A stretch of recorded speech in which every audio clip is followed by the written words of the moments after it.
9. Hi, viewers. Hi. Hello, hello.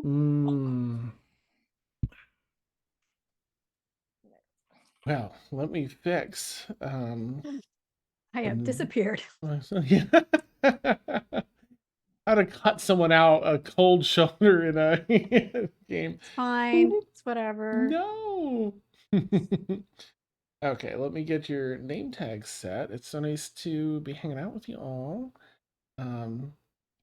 Players and chat as well, of course.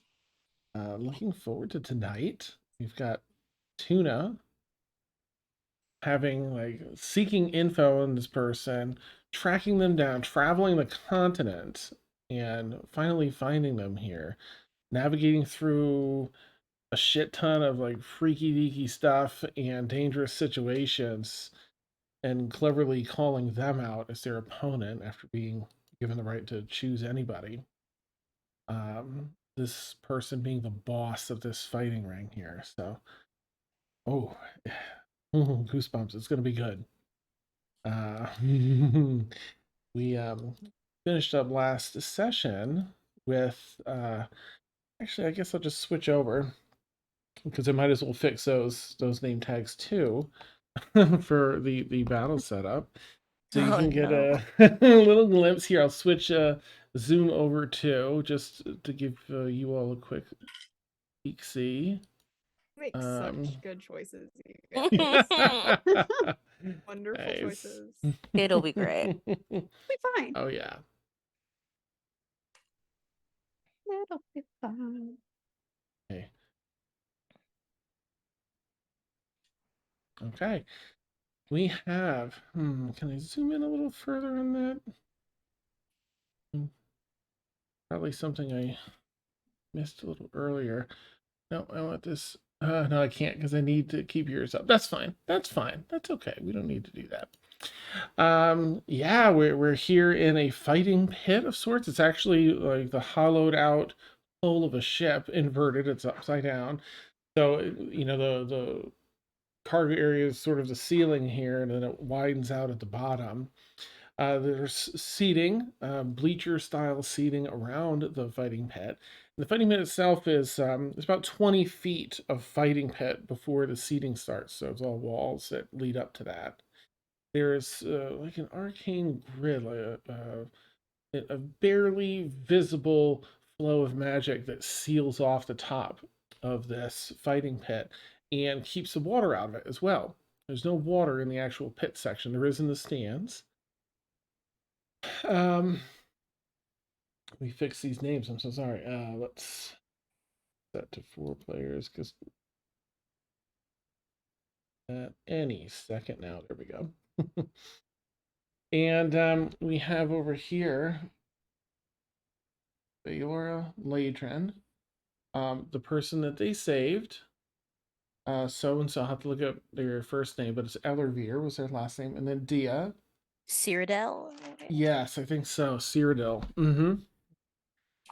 And then other spectators around the outside here. And then in the pit, we're going to get to that in a second, but currently Tuna's here.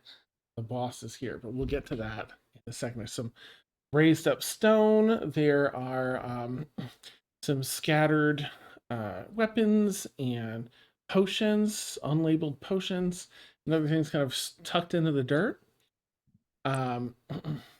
Every 15 feet or so. So if you use any movement, you're welcome to be like, scoop some of that up. You know, it's easy to just pick up a potion if you dare. Because there's no telling what they do. Could be good, could be bad. All right, let me change these name tags. All right, we got Tuna. That's perfect. Then switch to Faete. And then we'll leave that one Leofar. And then Ladrin up here. Faete, right? Oh, I decided this. Yep, back to the battle, please. All right, let's of course get serious with some battle music ambiance. I'll put that in chat, Zoom chat here. This just elevates the experience.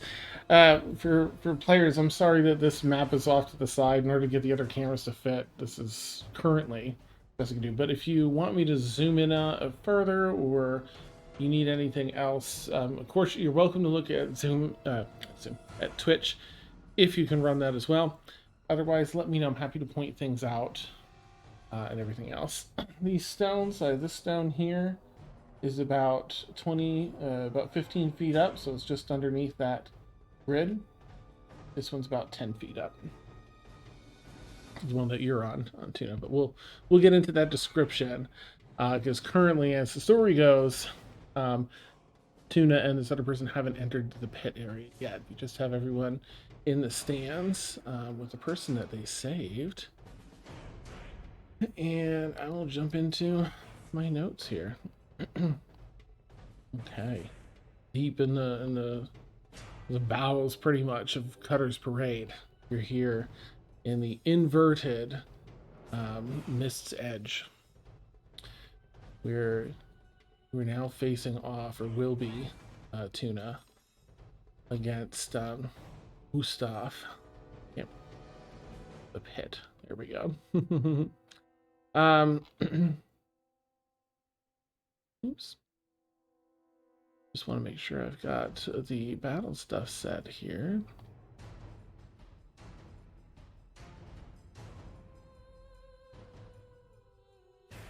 Yeah, okay, so Gustav Ghirardello, I believe. And we have...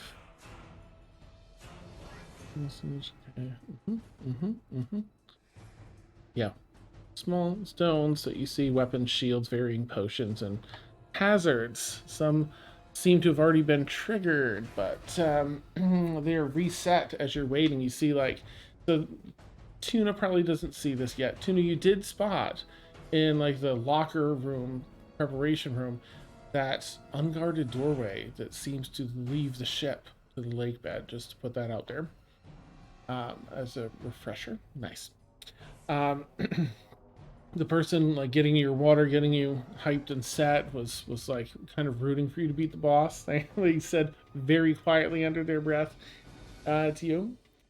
But as you're all sitting here with Cyrodiil Ellervere, you're watching them reset. There's like 5x5 sections of, like, spikes that are popped up to the sand that you see are getting cranked down.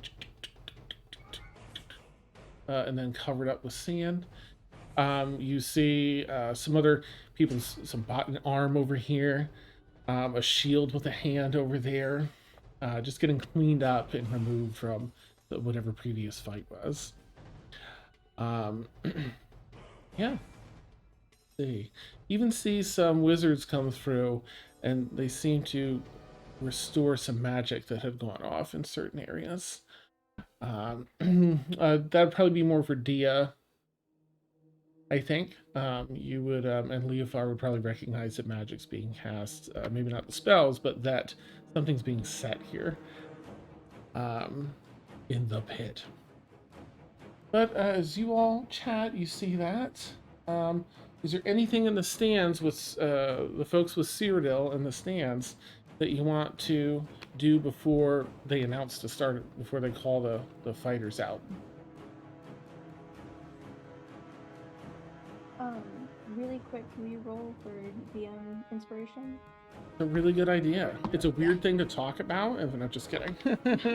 Sorry. No, I'm teasing. I'm totally teasing. Thank you so much, as always. I appreciate it when y'all remind me. Let's definitely do that. Definitely. All right. All right. Let's start with Tuna. Tuna, what'd you got? Or Carly? 17. 17. Okay. Lil? Also 17. Maybe everyone will get 17, and then it'll be a 4-way tie. Just kidding. Dasha? 4. Okay. And Serena? A 3.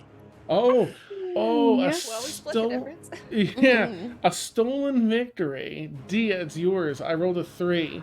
So Legion, I was like, oh, Legion's probably gonna get that, but you came through with a 3. I'm like, oh, not really stolen, but really cool. Awesome. Nice. Okay. Well, here we are.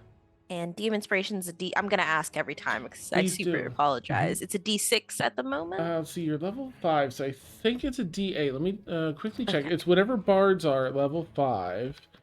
I thought it was a D8. Yeah, I think at 5 is when it goes up. All right. But let me double check just to make sure you're getting the proper benefit.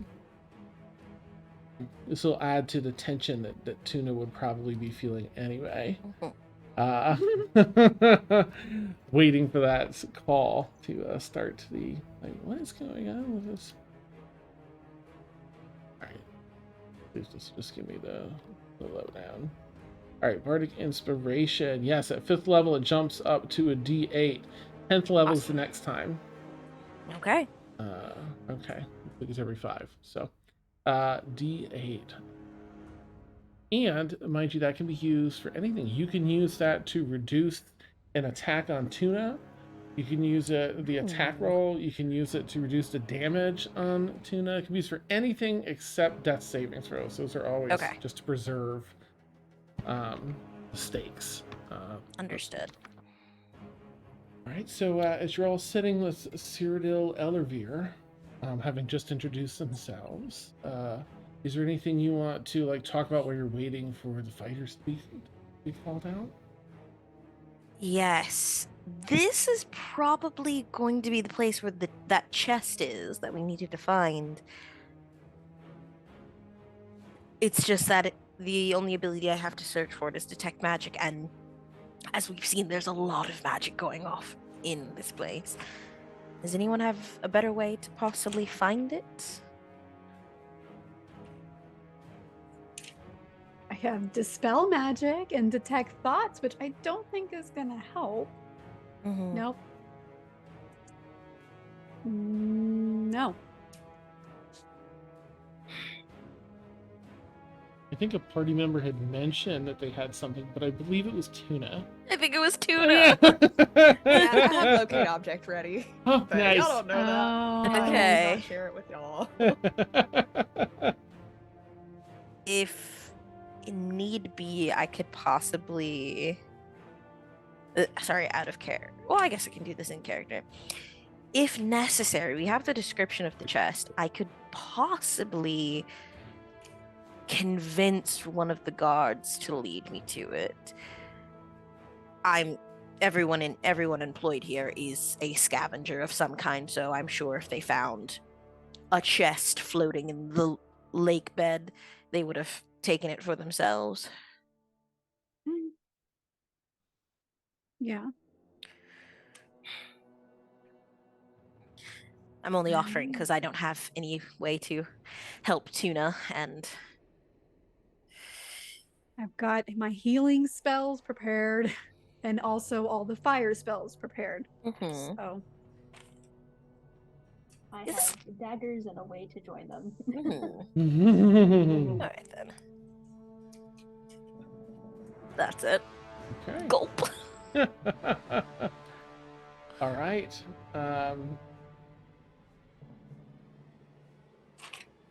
What's going on this way?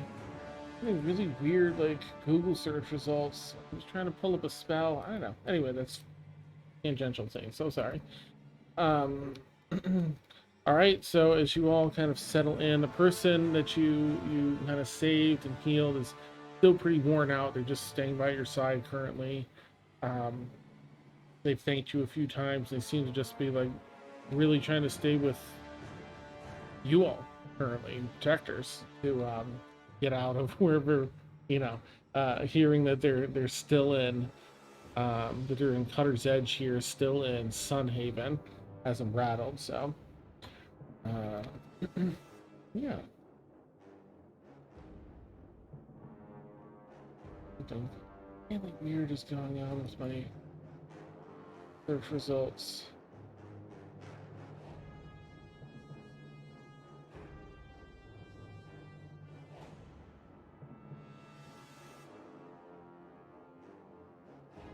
Whatever. I guess I'll just have to do without that.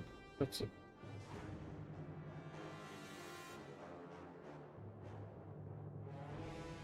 That is really weird. Okay, it's not showing any regular website results. It's just images and videos and a bunch of other things. Why are you doing this weird thing, Google? It's Google. Yeah, right? Let me cheat and use Firefox real quick because I really just want to look up one of these magical things. Doing it there, too. See, that was your first problem. I'm a Firefox apologist, so. Nice! Oh, it's doing it there, too. What?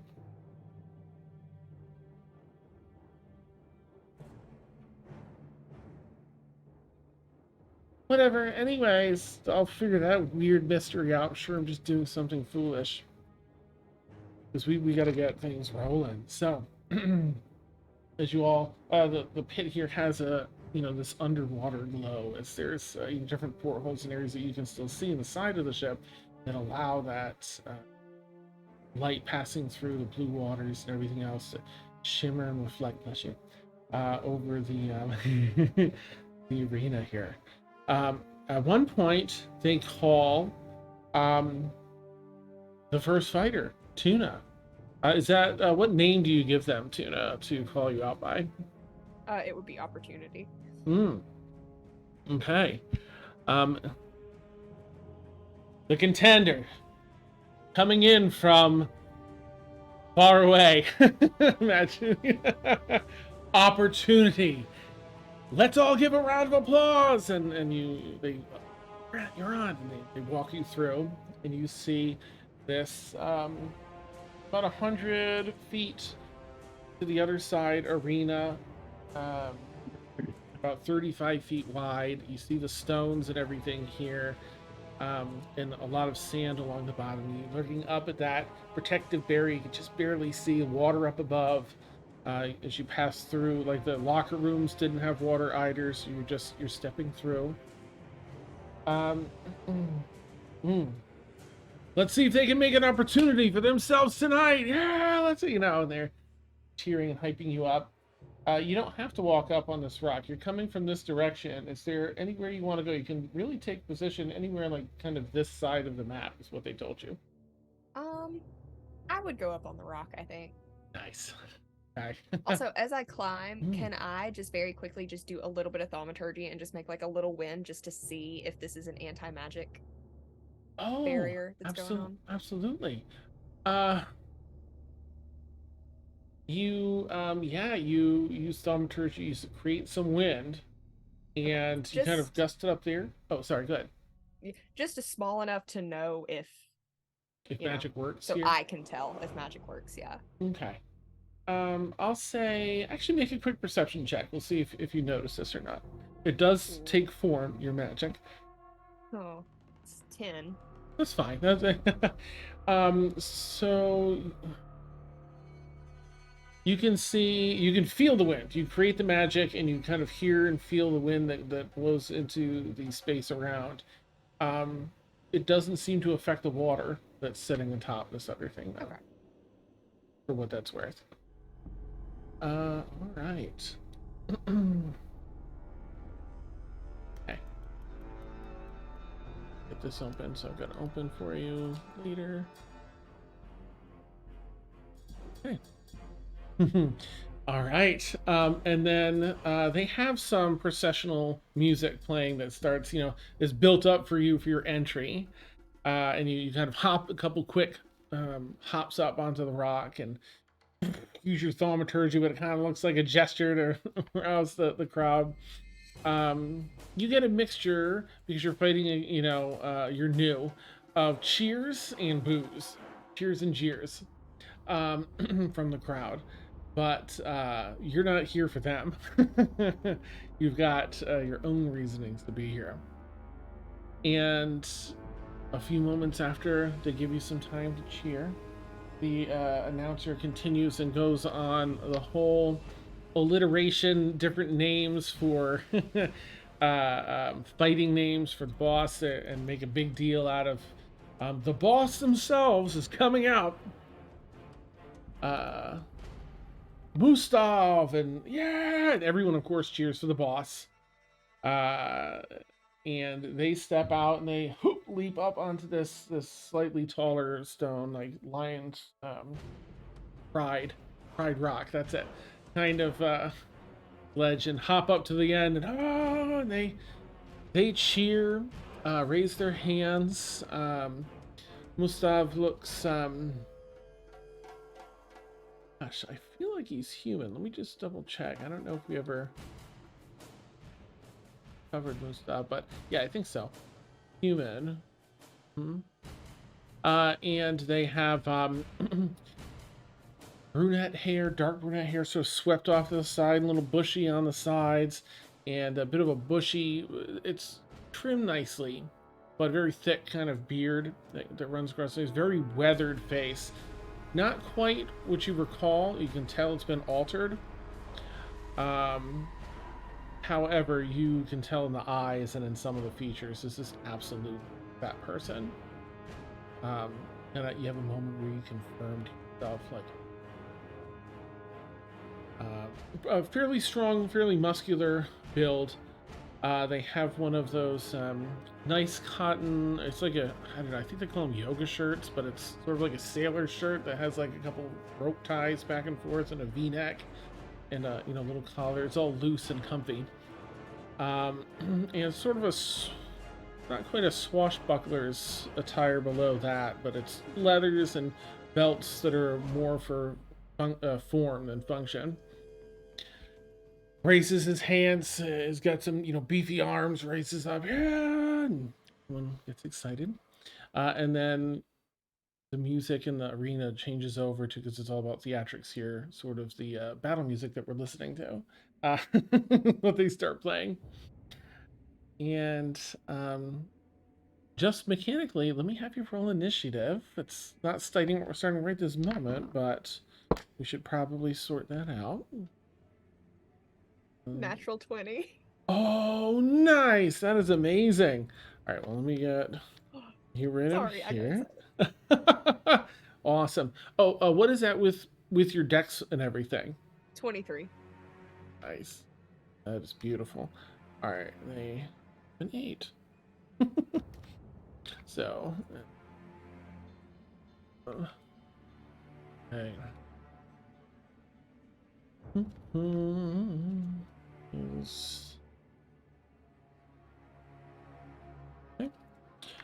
And right. Got all the info needed. Any cheers or anything from you all in the crowd as Tuna's opportunities? 100%. Here's one section, so you get to see them, Tuna.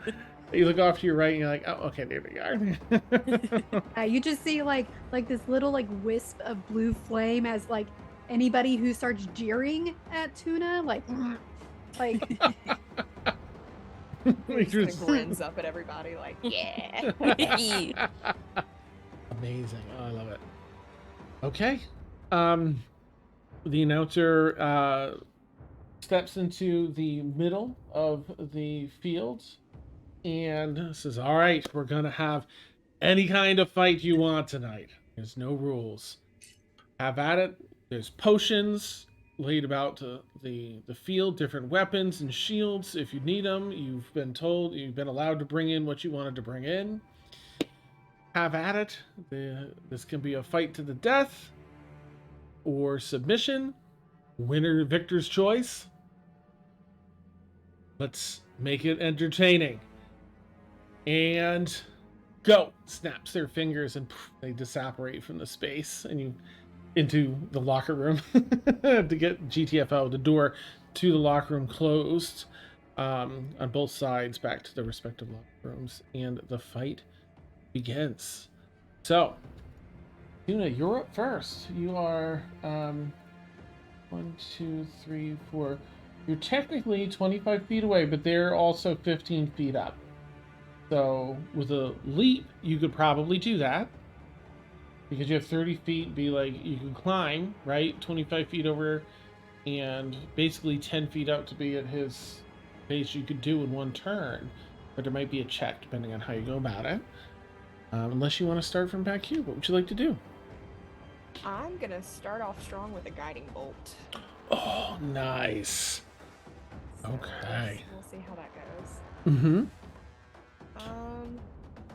Okay, that is a 22. Oh, that absolutely hits. Cool.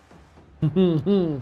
That's 46 radiant damage. That is 11 radiant damage. Beautiful. Whew. All And right. then- Oh, go ahead. The next attack roll made against this target before the end of my next turn has advantage. So if I attack him on my next turn, I'll still have advantage because it won't be the end. So after that, I am going to rush him. Okay. All right. You kind of So- hop down. 5, 10, 15, 20. Do you want to, you won't make it, but you can go up the back, or do you want to try and hustle up here and do wanna- it? Mhm. Actually kind of press myself up against the bottom of this rock where he can't get to me unless he comes down onto my level. Okay. Like right beneath him, basically. Oh, gotcha. So this side. Yes. Nice. Make him jump down if he wants over here. Beautiful. Sorry, my dog is screaming in the background. Oh no, I didn't even hear that. That's okay. He's real excited. All right, you strike him with this guiding bolt. And he has this sort of divine energy glow. So he pulls an arm back, feeling being struck in the chest. In his hand, he holds a spear, spins it around once, and leaps off, seeing you, down below. But he has to do, let's see, I'm going to say it's acrobatics check. And that's all right, it's an 18. So he lands and sort of like in Breath of the Wild Link's like jump move, he tries to come down and just spear you. Let's see, that is a sort of hit. So a 19 to hit. Just hits. That's my AC. Oh, nice. Okay, and this is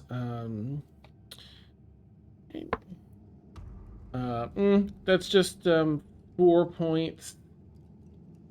4 points of damage. Piercing. Yes, piercing damage. For his first attack. Lands, steps back, swings the spear around in a hand, and tries to, let's see. Yeah, and tries to slash across with a second attack.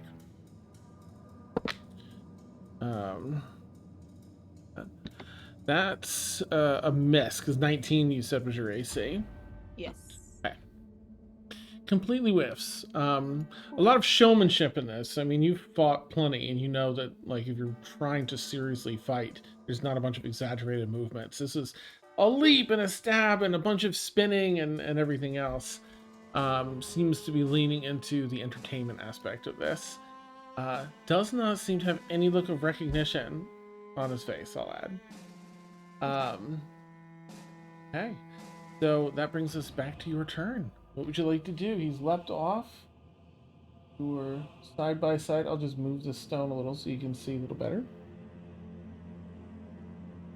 I am going to just swing at him with my Fae-crafted hatchet. Oh, okay. Now. That is, oh jeez, that's a 24 to hit. That'll hit. That is 10 damage. Woo! And I want to Beautiful. say, oh, I have advantage. Let me make sure I don't get a nat 20. Oh, I do not. please. Okay. Okay. Worth a try. Yeah. So yeah, I'm gonna swing at him, and then I'm gonna say, I didn't really expect you to recognize me, but I'm still a little insulted. And then I am going to I have a bonus action. I'm gonna. Oh, I'm debating. Okay. No, I'll save that one for later. I'm just gonna go ahead and spiritual weapon behind him. Beautiful. Well, what would you like the spiritual weapon to look like? I want it to be. What would you say would be like a symbol of Taikati, like weapon-wise? Right. It could be a big lightning bolt. You know, like a Yes. like a jagged. Yeah. Nice. Crackles in Very the air. dramatic. I love that. It's back So, like, yeah. oh, after He's getting up walloped. for a Mhm. minute. Okay. I think and you get to then make an cast the attack when you. spell. Mm. Yes. Mm-hmm. Go for it. Is 22 to hit, That'll hit. and it does 9 radiant damage. Oh my goodness. Beautiful. Oh, so you get a beautiful kraken, and then as you then say, you know, what you said, and he's, you know, fixing his jaw after getting struck, and looking like, who? You know, should I recognize this person? Just as energy strikes behind and stabs into him. Oh, you hear a bit of a growl, almost like a snarl from him. Definitely got him good. Okay. Anything else, movement or otherwise, for your turn? I'm actually pretty good. No, I'm gonna move where I don't have my back to the wall. So if he tries to like push me into the wall, I won't be pinned. I want to kind of try to move in the center, staying within his range. Okay. Kind of So, like, the one navigate below him. around like here? Yep. Okay. That is perfect. Excellent. Basically, I don't want anything directly behind me, so I can't get pinned to anything. Nice, nice. He, with his 6 seconds, is oh, just to double check, that's everything for your turn. Yes. Okay. That is it. Stands and kind of straightens up his body a bit and rolls his shoulders, like not facing you yet. And takes the spear from like this ornamental pose, still facing away, and just holds it in like a proper fighter's grip and just kind of thrusts it down to the right hand side towards the ground. As he does, it ignites into flame. Turns around and looks. And where am I supposed to know you from? I've met many tieflings. Bends and faces you, just starts to, I guess he's within 5 feet, so he's not walking towards you, but he's approaching, and spear is still down at the side. Where am I supposed to know you from? If you wanted to You have already me. forgot Avalon.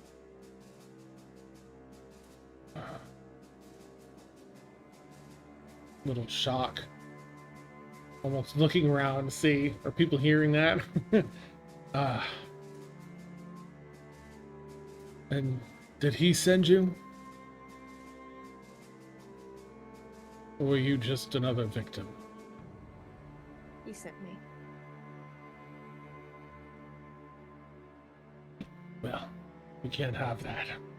And draws the spear up and tries to slash across. Oh, okay, well that one's a 23 to hit. Slashes across. Yeah, that hits. Oh my goodness, that one got its max damage. It's 10 points. This time of slashing damage, in case that makes a difference. But as it cuts through, there's also that's just 1 point of fire damage that sizzles as it cuts through the blade. At the tip is very hot. All the fire doesn't seem to burn his hands. Little tiny bit of fire damage on that one. I take half fire damage because I'm a tiefling. Nice. Oh, I guess that one would still be 1, but. Okay. But thank you, because any others, Yes. that was the worst roll possible, of course, so. Alright, we'll remember that. He cleaves down and very quickly goes into, like, dips the front hip and leg and thrusts forward to try and skewer through your stomach. Get you in the stomach with the second attack. Cocked. That's cocked. Come on, dude. Learn how to roll. That's a complete miss. You see that coming a mile away. You're able to sidestep or deflect, whatever you'd like to do. How would you like to block that one? It's like a thrust through your stomach. I want to just take my shield and just knock it to the side. It looks back up. Okay, that's it for his turn. What would you like to do?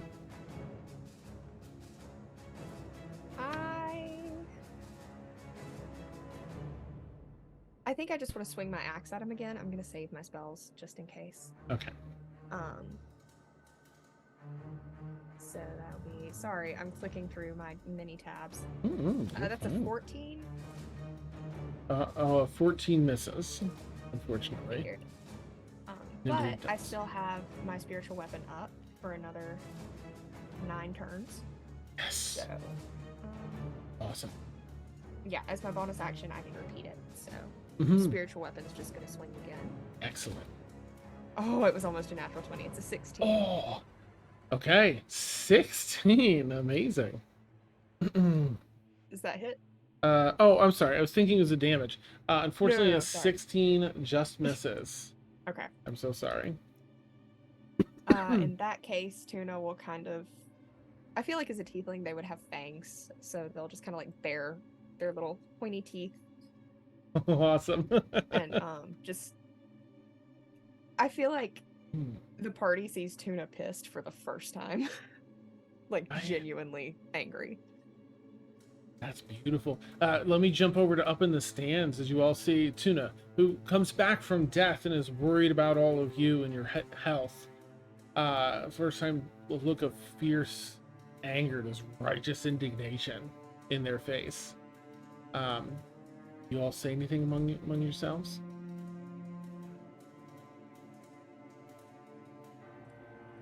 Or you... I don't know what to say. No, that's fine. That's fine. What is happening? Ladron's still watching for people jeering, like, Oh yeah, just she wants to like play with fire Mhm. and just like Mhm. stare people down. Nice. It's tense up here. You're seeing, it's early on. You're not sure which way the fight's going, but you've seen Tuna like beating the snot out of this person, and so you can't hear what they're saying down here. But it looks intense, especially with Tuna's facial expressions right now. I'm also I'm also going to be watching the crowd because the announcer, sure enough, did say this is an anything goes fight. So I'm watching for anyone who might be casting spells to like heal Mustav or aid him. Because Okay. then I'm just gonna go beat the shit out of them. Nice. Okay. Go ahead and make a perception check just to keep an eye on the crowd, Dia, if you would. Right. I should not be the one looking, but I said it. Here we go. Can I help her? Yeah, you're already Because looking I'm around, staring at watching. people? Yeah, you can do it with so you can do it separately, Yeah, do it with each of you. advantage. Okay, Or- or do it with advantage. Up to you. How do you want to do it, Tasha? Did you get a good roll? I mean, good for me. It's a double-digit number. Like it's a so. Oh! Okay, So- I'll roll. Okay. Just in case. I mean, mine's not that great. 12. Okay, and- Total 14. Nice. Okay, I'll keep that in mind. You two are Okay. keeping an eye on the crowd. Okay. Tuna, nice. So you finished that. Was there anything else for this round, Tuna, that you wanted to do? That is it for me. Okay.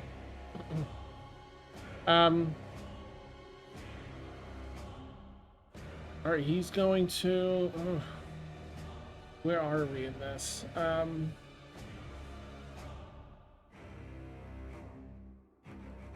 Again, he's going to take his time. He's not getting right into the next attack. He's like keeping that, that swordsman perfect distance thing. You both kind of like, where to stand to keep yourself safe, or in the best position. And he'll sort of be like circling.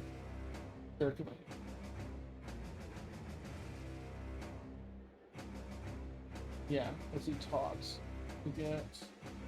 Does my spiritual weapon get attack of opportunity as he walks away from it? The spiritual weapons don't, unfortunately. Okay, cool. Yeah, I so- didn't know if that was a thing or not, so I wanted to ask just in case. Thank you. Please always do. Yeah. I should put a little token down for the weapon. This is spell here, so your spiritual weapon was right there. We'll say behind him, which I think. So, feel free to move that, each turn too, as needed. So he talks to you. Again, spear in like a defensive stance, but calmly assessing. Why is he sending someone after so long? Did everything he asked. Haven't said a word since. Then how did word get out? One of the others never. Return to Sounds him, like you tell have him. a rat. We were hired independently, not mine. Return to him and tell him I've done nothing wrong. I've honored our agreement.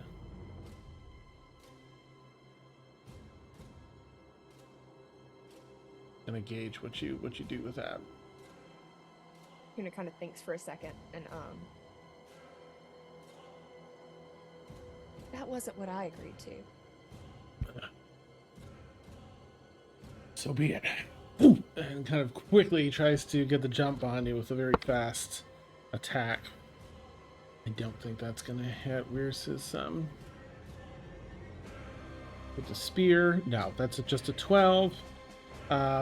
Completely whiffs with a stab. It's got. Do I need a new dice tray or something? All right, second one also misses. You dodge 2 spear attacks. It's a stab and then a slash. Shing! Block the second one with the shield. Then I'll just have to make a point to him. Kind of like does like a guttural growl at you again. But that ends his turn. What would you like to do? I would like to cast Hold Person. Nice. So that is a Wisdom saving throw. Okay.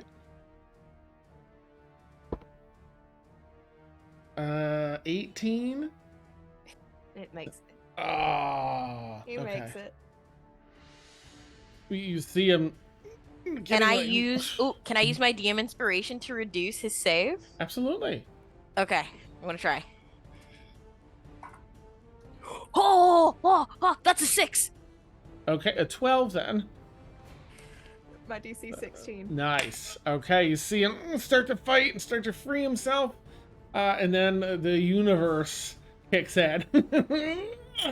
And you see him kind of held in place with Hold Person.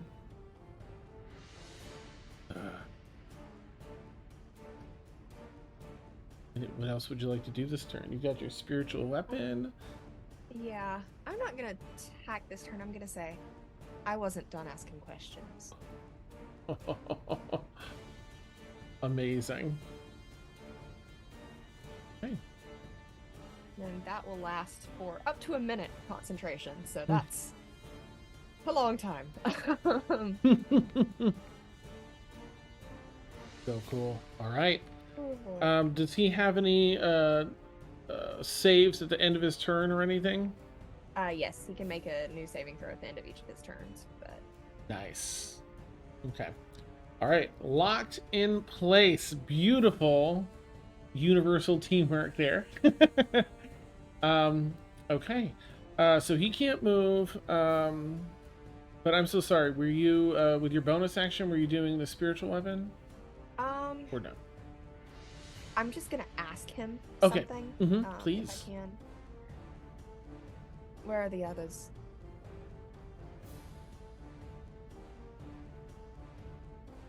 This is a test. I won't tell you. You might walk out of here alive if you tell me. Make an intimidation check with that. This is definitely a person that isn't easily intimidated, but you can chip away, right? So let me know what you get when you. 4. Okay. He feels So pretty. good at this. I, like stopped on 19 and then went. No. Oh, nice. I'm very pink. I'm not very intimidating. Awesome. It's. I don't understand. I'm sure they had the same agreements I had. We received our pay, we've kept quiet. Actually, I'm gonna have him do. Can you do a? Oh, never mind. He rolled a 1. I mean, yeah, no. Okay. He was going to try and do an insight check, but it's a natural one. Yeah, no, Tuna's lying through their teeth. I feel like everyone should know and like, oh yeah, he sent me. No clue. Absolutely no idea. It's beautiful. Yeah, for now he's just like the fear of being held by this magical force is freaked him out. Okay, would you like to do anything else, this turn? I'm gonna actually, while he's held, I'm gonna back away from him. Oh, nice. Not far, just about 2 diagonals back. This way? I don't know if you count that as 10 or 15, so that's why I said 2 oh, diagonals. that's just 10. Mm-hmm. Cool. Yep, that's good. that's Okay, it. nice. Ladrin, could you read his mind while Tuna's questioning him? I would love to. I thought no one would ask. I do have, well, hold on. Your medallion? Your, not a medallion. The other thing there? My Is it feet, a medallion? yes. Yeah. Well, I can also use it as a spell, but this one is not. Where's the is this person within 30 feet of me? You are right here. 5, 10, 15, 20, 25. No, they're right here. 5, 10, 15, 20. Yeah, and they're 20 feet down, so that's within 30 feet. Sweet. Okay. Okay. Yeah, I will use my detect thoughts if that's cool. You're using the spell instead of the medallion thing? Or the medallion thing? No. Yes. Okay. All right, you grip this medallion. You've been able to test it before to read people's surface thoughts and push. And you look down and you cast the magic from it. And you know what it feels like when magic connects and works. But you can feel something between you and them is disrupting the magic and not letting it connect. And there's almost... make a perception check, Ladrin, as you do this.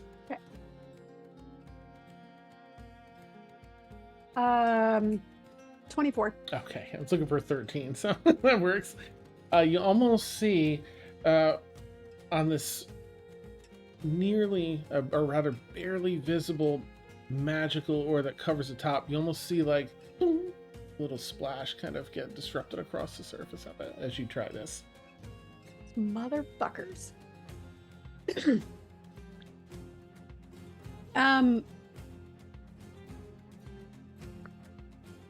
There's a barrier around this thing. Okay. I can't reach through it. That's fine. At least that means, as far as I can hope, that means that no one outside of the ring can help Mustov. No. As we've seen, this place is always, house always wins, so I'm suspicious. But we'll see. Yeah. Yeah, I can't do anything else, so Okay. Ladrin will continue to watch the crowd. Like Alright. in between watching Tuna. Gotcha. Okay. All right. In that case, Mustav's gonna attempt to, at the end of their turn, I believe, right, Tuna? I think it's at the end. Okay, so their turn goes by, and at the very end, I got a decent thing, but that's let's see, 17. Oh, that beats it. Okay. I got okay. one turn off though, and it's hopefully scared him. So It's, you can see that that's added to any despite how the last intimidation roll went, he was shaken when he went to go continue to talk and say something or try and be insightful, and it just being completely locked into his body. But it's back to your turn. all right, I am going to, from where I'm at, I'm just gonna guiding bolt him again. Nice. Oh, beautiful! It's a 24, Yep, that hits.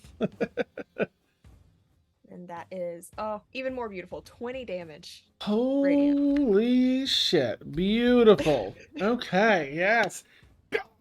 Gets like fried by it. Almost drops his spear. It's just like ends up with a death grip on it from the energy. What else would you like to do? All right.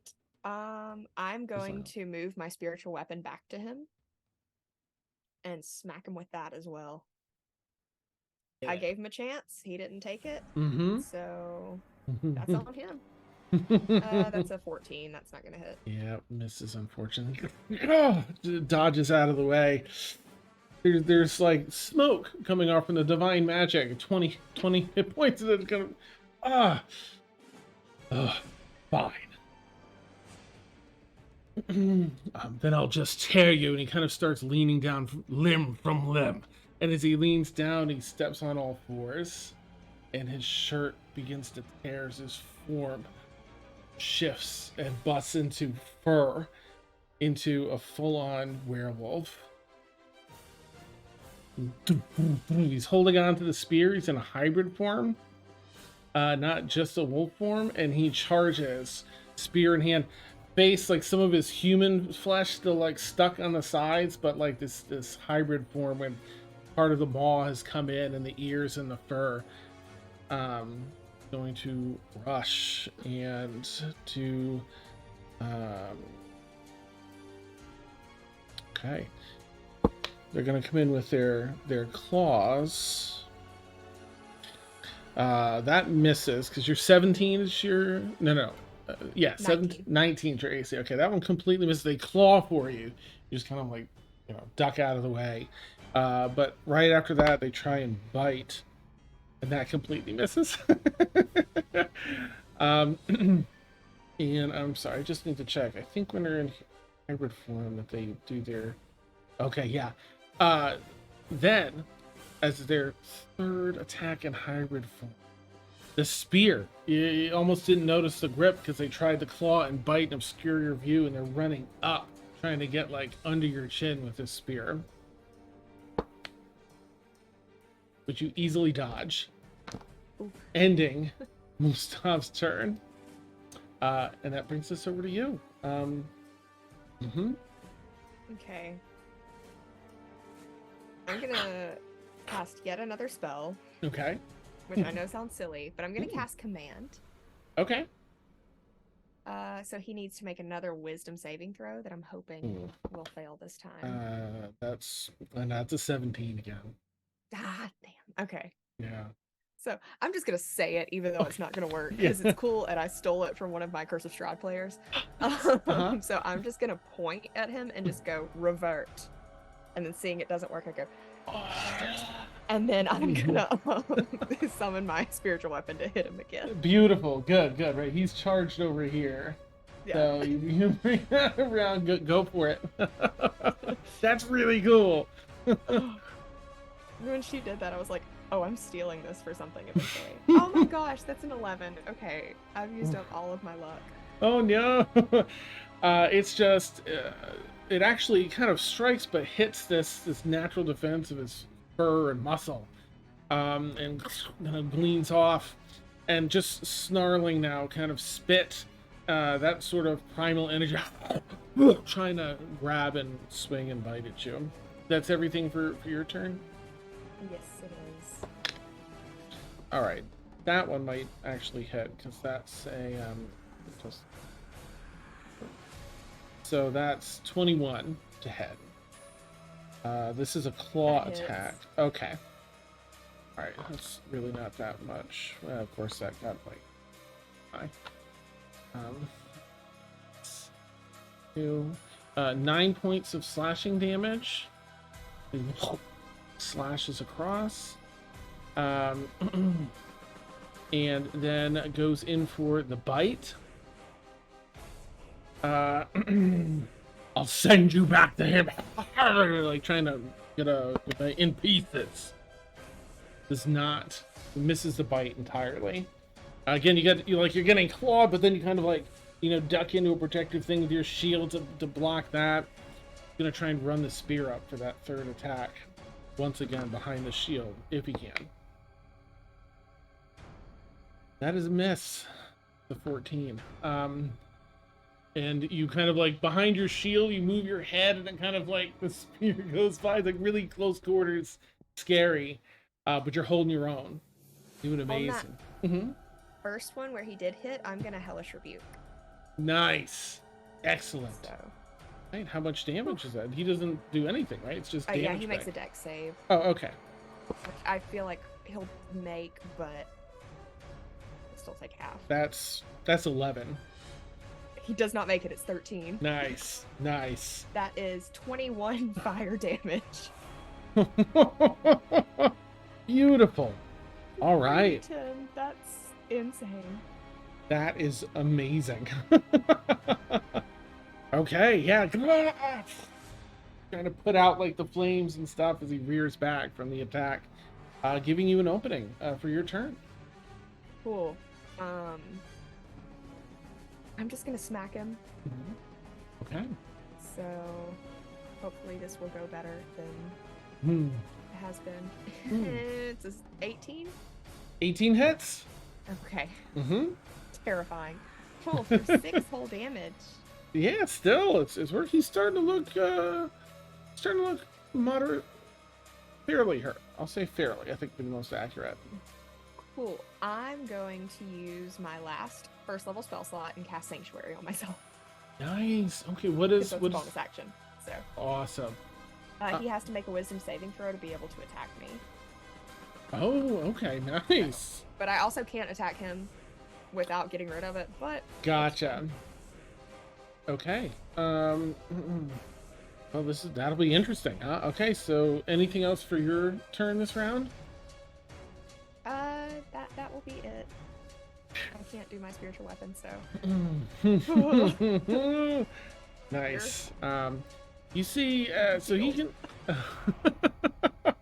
Well, first he'll have to do a Wisdom saving throw to even attack you, right? yes. Ooh, all right. That's a 19. Yep. he That- hits. okay. Or well, he can hit. Oh, okay. You see him pause, being like fought back with this and frustrated. More so like with the situation, even than you at this point, with the person that he's talking about. I did everything. Months of work. I took the payment. I kept my mouth shut. I moved along. I changed my face. Why? I finally have something for myself. Why? And goes in for a claw attack, which completely whiffs.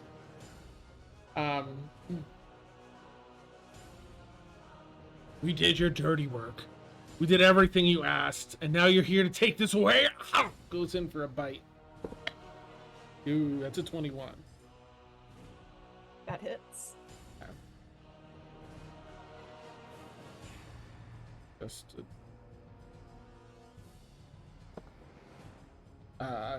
7 points of piercing damage. Okay.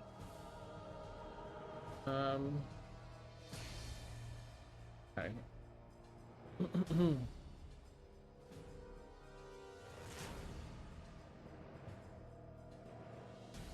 Spear attack. He's got the spear.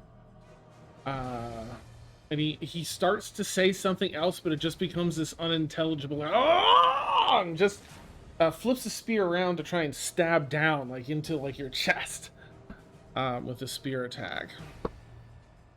Completely misses. How do you want to block that one? That's a scary one. I just want to kind of jump to the side. You jump down into the sand. He turns his head, whips his head to you. The spittle kind of flips, lands across you.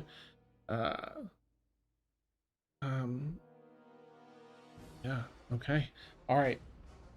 Your move. Yep. That will be a 3rd level cure wounds on myself. Nice. Nice. Good. So that's gonna be 14 damage or 14 healing. Okay. Beautiful. So not terrible. Oh, thank goodness. Yeah. Sometimes those don't go no, well. I was at 8. I'm pretty sure that everyone in the crowd would have murdered me if I did not heal myself. So, Nice. okay, so there's that, and then I still have a bonus action. I'm just gonna once again use my spiritual weapon to attack. Okay. Oh, you know what? I think spiritual weapon's a concentration spell. I don't. No, it is not. It isn't? Oh, okay. Mm-mm. Awesome. whole person was, but Gotcha. Okay. All right. Yeah, go make the attack. oh, hold on. Okay, I have to go to the right tab. Oh, 25. Yeah, that'll hit. Yep. Also, it definitely does force damage and not radiant. I just don't know what the symbols are. 9 force damage. Oh, okay. Okay, nice. Force. All right. Would be nice. Okay. Good. Yeah, you're picking away. You can see some of these wounds bleeding through the fur, especially all these like powerfully that guiding bolt and these strikes back here. They've gone from hurt to like moderately hurt now. There's blood, there's patches of wounds and such. Any movement for this turn? What is that? I'm not gonna risk an attack of opportunity, so I'm just gonna stay where I'm at. Nice.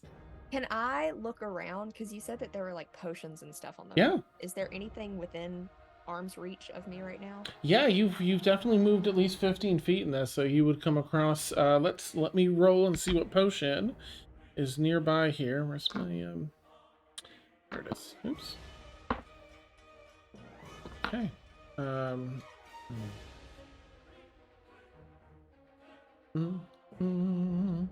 All right, this is. Let me just see what color this potion is.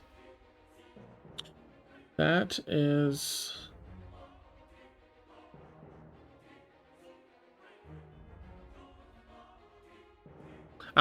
An orange liquid in a small potion bottle. It has sort of like a flickering energy to the orange liquid portion, and there's almost like that top gap where there's air. It has some sort of like steam or smoke looking energy or mist or something. Interesting. Okay. I don't have an action to take it. this turn, You can but- pick it up off the ground if Yeah, you want. I'm That's gonna pick free. it up for sure. Okay, pick that up. He seems to recognize it, and just goes all out in his round of attacks. Oh my goodness, it's a natural 20 for the claw attack. Yep. Okay, that's right, it's just the claw attack. That's one we want to have, because that's not super... Honestly. This, yeah, 2d4, okay. Okay, but I guess it'll be 44, 3, 4, 8, 9, plus 2. So 11 points of slashing damage. As he just really does go all out, and kind of gets across like the collarbone here and just digs in. You can feel the claw scraping that along that bone as he gashes across. Immediately going in for another bite. Now that's a dirty 20. Bite is... Okay, that was a max roll. That's 10 points of piercing damage with a bite. And then he's going to try anyway and hit with a spear.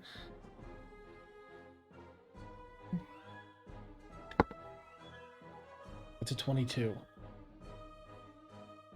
It does not matter the damage. Tuna goes down. I have 1 HP. Oh, so do you feel?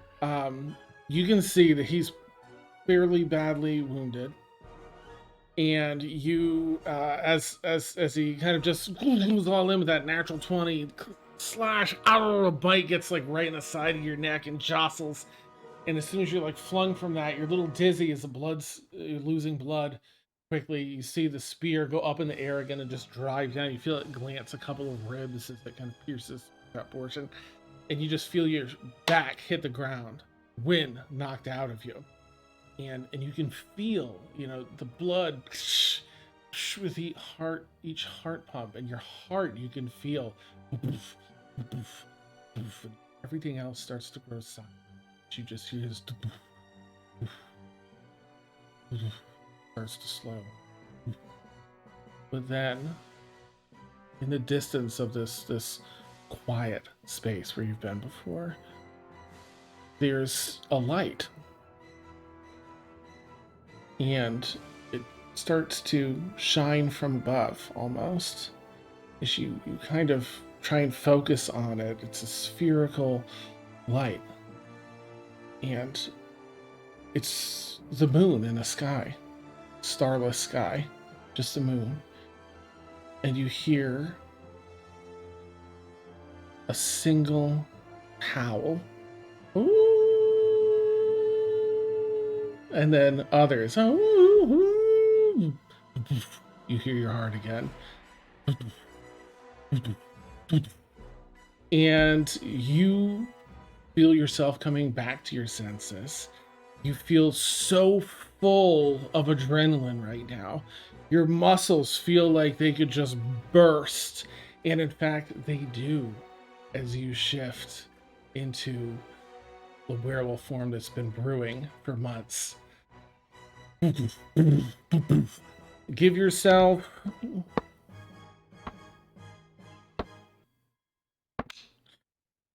26 hit points. You can you awake in a hybrid form. You can do whatever you normally do, and alternatively, I'm going to send you a link. This is just for tonight. You'll have a different thing depending on what you want to do in the future. I'm going to send it in Zoom. Okay, you can also pull from that tonight. Cool. You awake and see Mustav like fearful. Mustav, the werewolf themselves, does not understand. Like he was intentionally not transmitting anything. Does not understand. Did not even detect any of this because it wasn't really awakened yet at all. Tuna, what do you want this hybrid werewolf form to look like? Like fur color, shape, and all that? I want them to have like white fur, general same shape as Tuna. There's still the two horns coming Nice. out. One's broken and regrowing. Mhm. Yeah, I can't come up with anything else. I'm just very excited right now. I'm a werewolf. Beautiful, beautiful.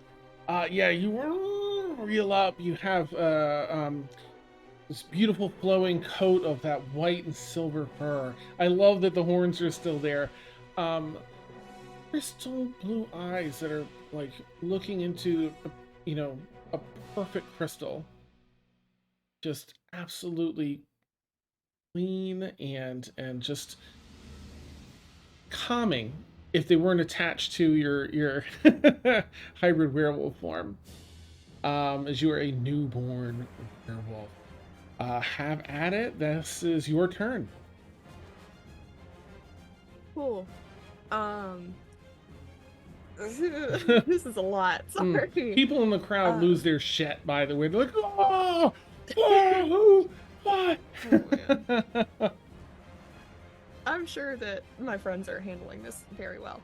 I'm going to just kind of growl and just start slashing, just kind of throw my axe to the side and just start slashing with my claws. Nice. Okay. I know it doesn't do as much, but it's fun. That you are good. Yeah, go for it. Go and make the first attack there. Okay. You can Would it use your still use my stats. Okay. Yeah, Cool. Tuna stats. That is 15. That misses. Fortunately, that first one. Do I? Okay, so I only have one attack. You can make a second. You can do. It's Tuna. With this in this form, you can use your claw and your bite. You're not like proficient with the form yet, so you can't do all three. But you can do claw, bite, or your weapon. Okay. If you're doing spell, that kind of takes the place of that. Any of the slashes. Gotcha. But you have 2 physical attacks. You can just choose between those 3 things. Okay. I'm just gonna slash with my other claw then. Nice. Natural 20. Oh, he's so stunned. He kind of like ducks out of the way, does not see the other one coming right across like the jugular there. Go for it. Roll damage. Cool. Hold on, let me make sure. Mm-hmm. Yes, that is 2d4, and I'm guessing plus my strength. Yes. Mm-hmm. So how do you do?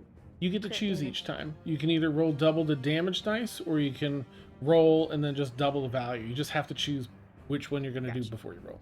I'm gonna roll double the damage dice because statistically that'll probably go better. Okay, that is 10 plus my strength plus 4, so that's 14 damage. Oh, nice. All right. Woo, okay, he's looking pretty. Excuse me. Pretty seriously bad. Mm-hmm.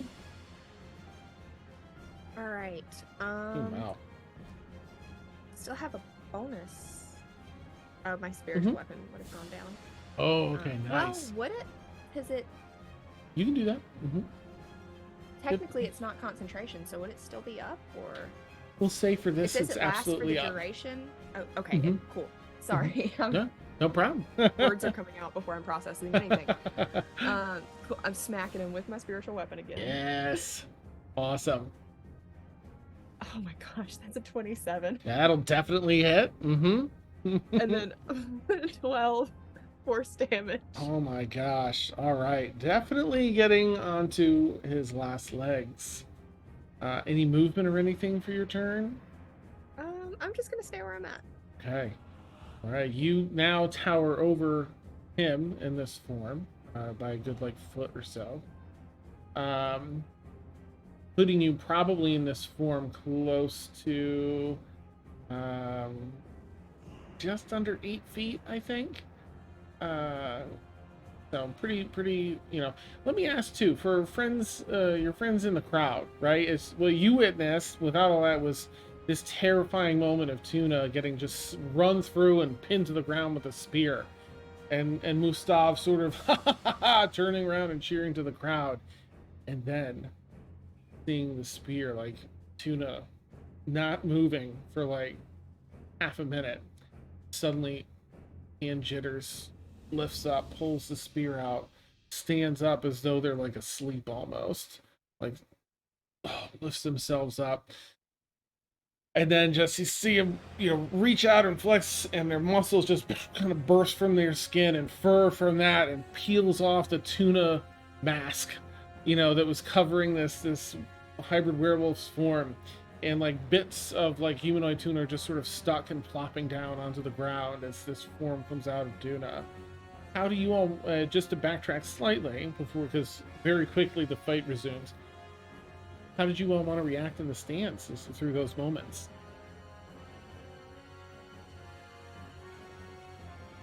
The moment that Tuna went down, Feyre would have stood up, like, ready to start running down.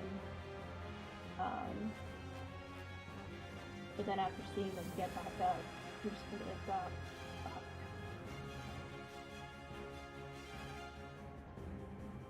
I think it's the same for Dia. Just the immediate rush to the only place that I think I saw there was an entrance to it was toward the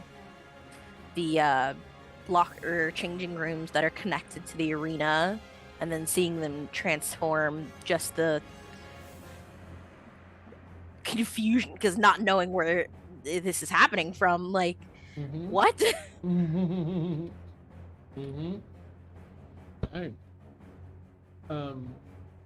Yeah. So Fiora, you both kind of like ran down and down the bleachers and like over to that area where you can go back, where you split off. But before you go back into that, you hear the crowd start losing their shit and look back in, and that's when you see Tuna like having stood up, like burst forth from that form. Like, Latron, is there anything that you would like to do in that time?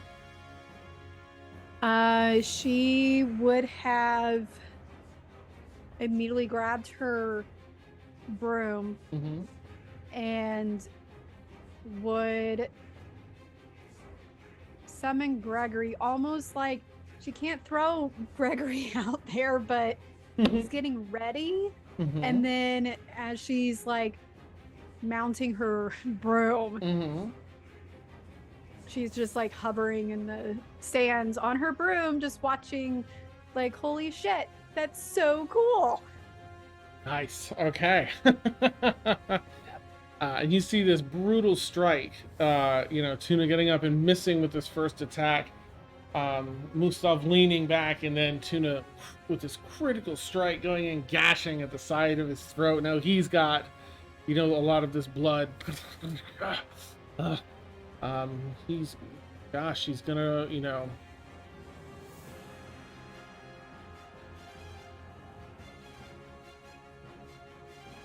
let me do a roll to see how he's going to handle this. All right, he's going to try and fight it out. All right, there's a dirty 20 with a claw attack. Which is just 6 points of slashing damage.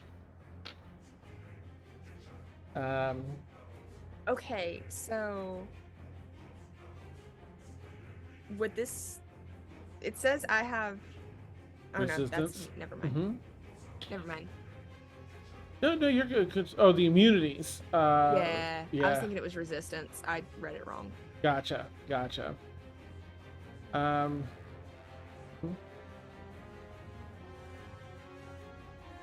see what you're saying. Yeah, no, this one goes through. Yeah, I figured it would. I was like, I remember seeing something. Yeah. Okay. So that's, I think I already said that, right? I think there's 2 twice. So 6 points of slashing was all that was. Yep.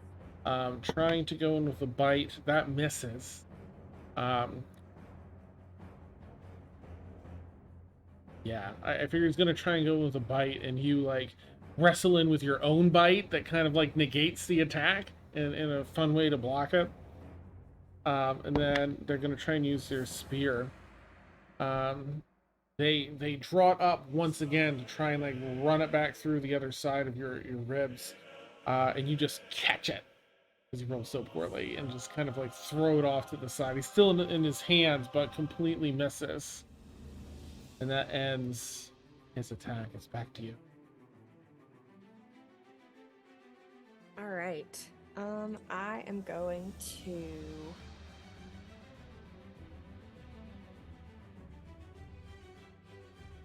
I feel like I'm just gonna jump on him and just start biting. Nice, Get him vicious. mad. Yeah, So- go for it. Cool. That'll be just my normal. Ooh, 21. Well, that hits. That does. I'm Mhm. still learning what all this is. Mhm. D8 plus my strength. So, same as my hatchet, basically. Nice. That is 11 damage. You rage bite after bite after bite. You're going to be able to either kill him with this, because he's down to 0, or render him unconscious if you prefer to do so to be able to ask questions and stuff. Yeah, I want him alive. You start going in. What do you want that to look like? As you're just like leaning in and defeat again. This is kind of gory, but I want to just start kind of like biting and like ripping. Yeah. Just Plop. Bits of sinew and skin and fur patches land here and there across the sand. Nice. And until he's no longer making sounds, no longer reacting to the pain as he's fallen unconscious from blood loss and the pain. Yeah, the crowd was raging. Everyone gets quiet as they see the boss of this pit fight look like he's dead, or at least lose consciousness. After maybe half a minute or so, some people are like, we gotta go, let's cash in before they can't. We don't know what's gonna happen. Get your, and they start clearing the stands. you know, still Tuna, you're still like, oh, like, you know, getting down to Yeah, the, trying to calm down. Kind yeah. Of thing. Rest of the party, what do you want to do as you see Tuna going to, you know, just having at it in here and everyone like clearing out? She's clearly defeated this person. I want to try to fly in, but in like, I want to keep a good, fair distance, just in case. But I want to try to fly in. Okay. You head on the broom and boom, boom, boom, boom, boom, you bounce a couple times off this barrier. Then she'll fly towards where Dia and Feora are, and just like, I don't have anything, do I? Do I? Yes, I do. I do. I'm going to fly down, and when I land, because I do have a telepathy feature. Oh, nice. See if I can reach out to Tuna telepathically. Now, Tuna, you can't respond, but I'm gonna try to anyways infiltrate your mind to be like, hi, it's Ladrin. Listen, this is really badass, like amazing. You're freaking a lot of people out. I need you to calm the fuck down. Breathe. Nice. Let's breathe in. Breathe out. Breathe. She'll do like a meditative, like a guided meditation. Where does the feature come from? And I can let you know if it goes through.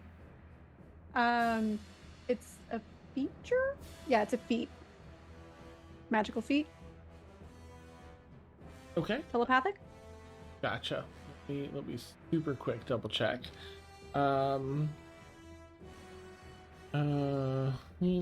What's the feat called again? Telepathic? Telepathic, yeah. Thank you. Any creature. Here you go. Then 60 feet of you.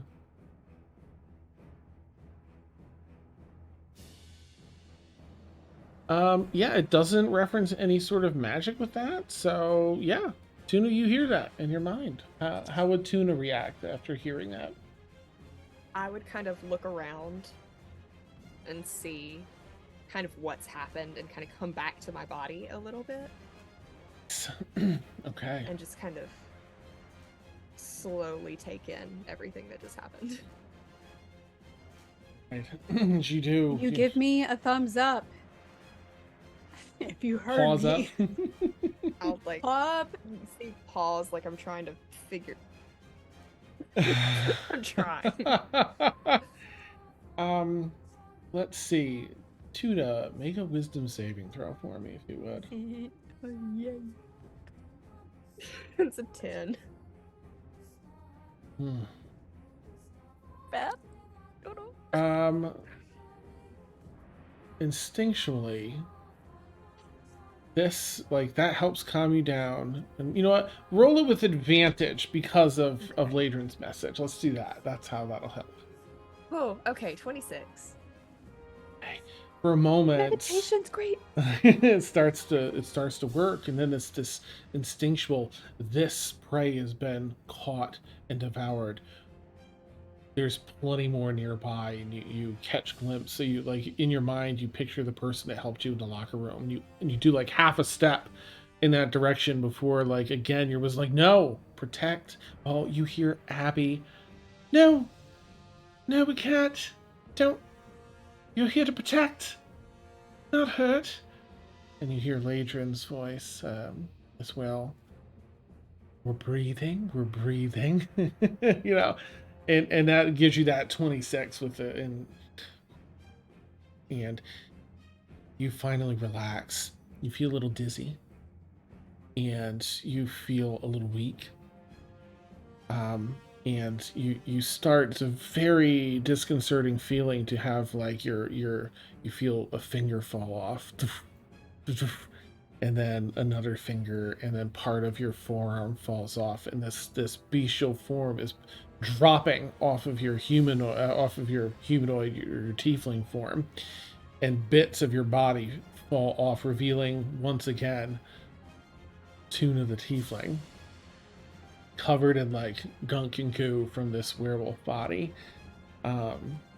spared from attacking an innocent with instincts, thanks to Ladrin and Poppy. You know, felt that bloodlust as well.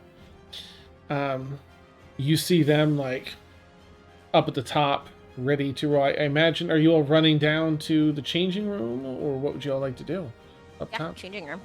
Okay. You see them start to head that way, Tuna. If you wanted to, you know, let me know what you'd like to do with this person. I'm grabbing him by the foot and just dragging him behind me. In the sand, you're gonna pull him over bits of himself that you've torn off and spit out. And people in the crowd seem to be hustling. I will say, actually, Ladrin, Faora, please make a perception check for me as you're navigating out of the space and back towards the locker room. There's my usual roll. Yeah, what'd you get, Dia? A 3. Nice. Ladrin? I got a 10. The meditation worked so well on myself. Nice. But I'm not paying attention. Okay. And Faora? 9. We're all very concerned about Tuna. Apparently. Yeah. Tuna, go ahead and make a perception check with disadvantage if you would, because you're looking up, so, but you're going through a lot, so. So would roll the second one. That is a 17. Okay. You notice the security people are grouping and talking to one another and pointing and sending people out to different locations that you know, inhabit this ring. Have been through all throughout the ships. Yeah, they're coordinating something. But you drag Mustav over to the changing room. And yeah, the door is lockable on this side, by the way, to lock out the pit. The rest of you come down into the locker room. That side is not lockable. But you are in a locker room now. Tuna walks sliding this person behind them across the floor. And this is also the space that has, again, just in case, there's a door here that leads out to the lake bed. You can try and barricade the doors if you wanted at all, but you don't have to. But they are set up in a way where you can, they open into the room, so you can try and barricade them if you wanted. But I'll just give you that info. You all pile into the room together there. I cast Cure Wounds. Like immediately. Thank you. I got 10 healing. Ooh. I'm back up to 30. Nice. I'll add that Mustav, while unconscious, does have wounds. If you want to make sure that he stays alive and unconscious, stabilizing would be important. Just to put it out there. Oh, if we're just wanting him to stabilize, I'll just spare the dying on him. Mustav shifts back into his humanoid form. Clothes a bit torn and stuff like that from the battle transformation, but unconscious. Babe. Super grabbed Cyrodiil, by the way. Like, would have grabbed their arm and be like, nope, we're going. Oh, yes, So- thank you. So we're not forgetting them. They're panicked. Right. Faora, upon seeing Tuna, great fight. You did amazing. It would cast prestidigitation to like clean off any wool stuff off their face. Because it only covers so much, and she's just doing it once. And then would grab Gustav, and she's got rope, and she's gonna start tying him up like rope bunny style, just like. Amazing. Those are such intricate. Yeah. Interesting. And then kind of look at everyone else. So, Now what? yes, is this a, they're going to honor their own rule situation, or we're taking this one and popping out the side door. I think we have just a few minutes, and I'm like dragging barrels and anything I can find over in nice. front of the door, trying to like barricade us in. Yeah, we don't have long. I heard them talking about. Well, I didn't hear them talking about anything, but it looks like they were planning something, figuring out what to do next. So Okay. Great. Well, we have a hostage. Great. yeah, we do. It's I fine. have questions for him, but not right now. Perfect. Hostage, he says, having roused to consciousness. Oh, boy. You can easily become a victim. You got what you wanted, didn't you? Why are you keeping me alive if he sent me? If he sent you? Looking over at Tuna. I'm taking you back. He didn't want you dead, he wanted you back. Where is back? And Tuna just kind of falters for a second. Have him do an insight. Can you make a deception real quick? Yeah, I knew that wasn't gonna stay up, so I was just. Oh god. Okay, well that's a 6. Okay, a 17. Yeah. Boy. Did he hire you to? You don't know him. I'm an idiot. Did he hire you too? You'll never find him. I never did. The others didn't. I don't remember. What did he have you do? Thought it was just me and the other two.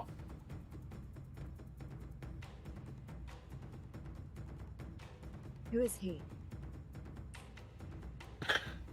I mean, I'll be damned if I know anything about him. Look, you've got minutes. Either way, whether you kill me or not, before they find their way in here. If I don't want to die, I'll tell you what I know. If you just leave the ship, kind of tips his head over to that door. Just leave. I'll tell you what I know.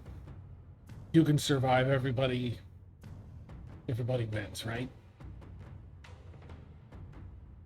Stop talking. You hear someone knock at the door that's barricaded with the barrel. Doo, doo, doo, doo. I have to pee. Let me in. It's an emergency. I really have to pee. And that's where we'll take our bio break. Yep, there it is. Wow. Lucky. Of course. So for anyone that's new, we take about a 10-minute bio break. We'll knock that out, and then we'll get into questioning. Ooh, so exciting. All right, I'll catch you all in about 10 minutes. Our audio will be hot, so feel free to chat with us if you want. And the button didn't do anything because I hit the wrong button. Wrong button. But we'll start break. I'll just navigate through this slowly, yeah. All right. See you guys in 10 minutes. Ooh.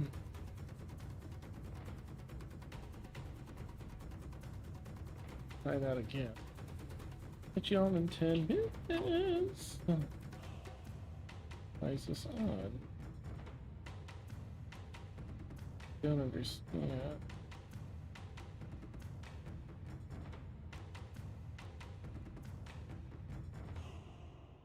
Oh yeah, it worked.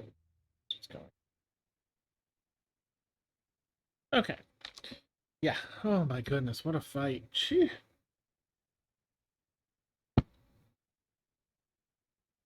Okay.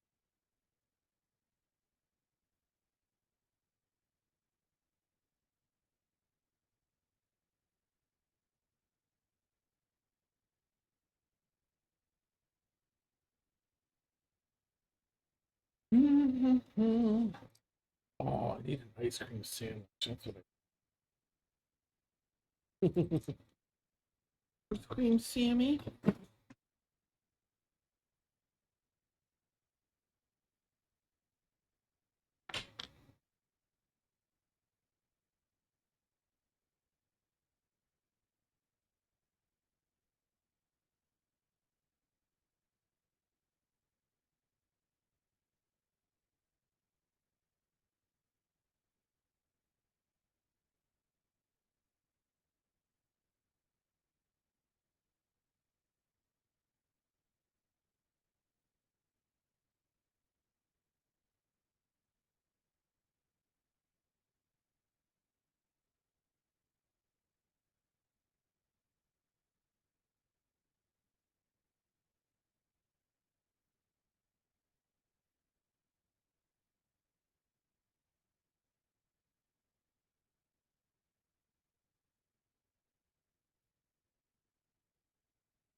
Hey,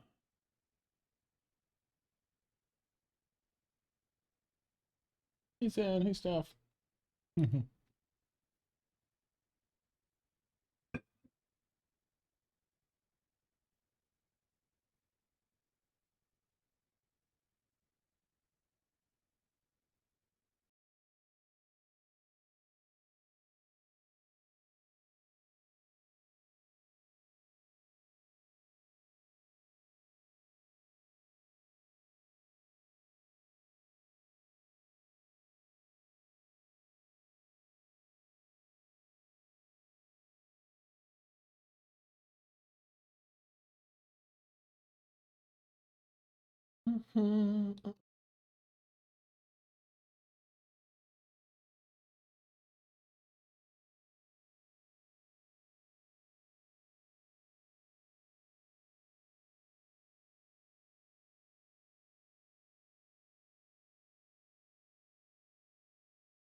Right, I should probably. I'm doing all this, forgetting that I have this other thing up. There we go.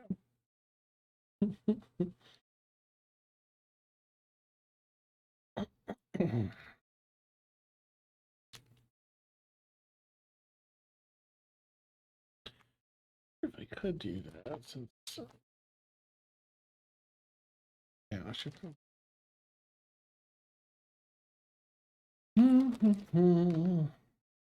Get it, get it, get it, get it.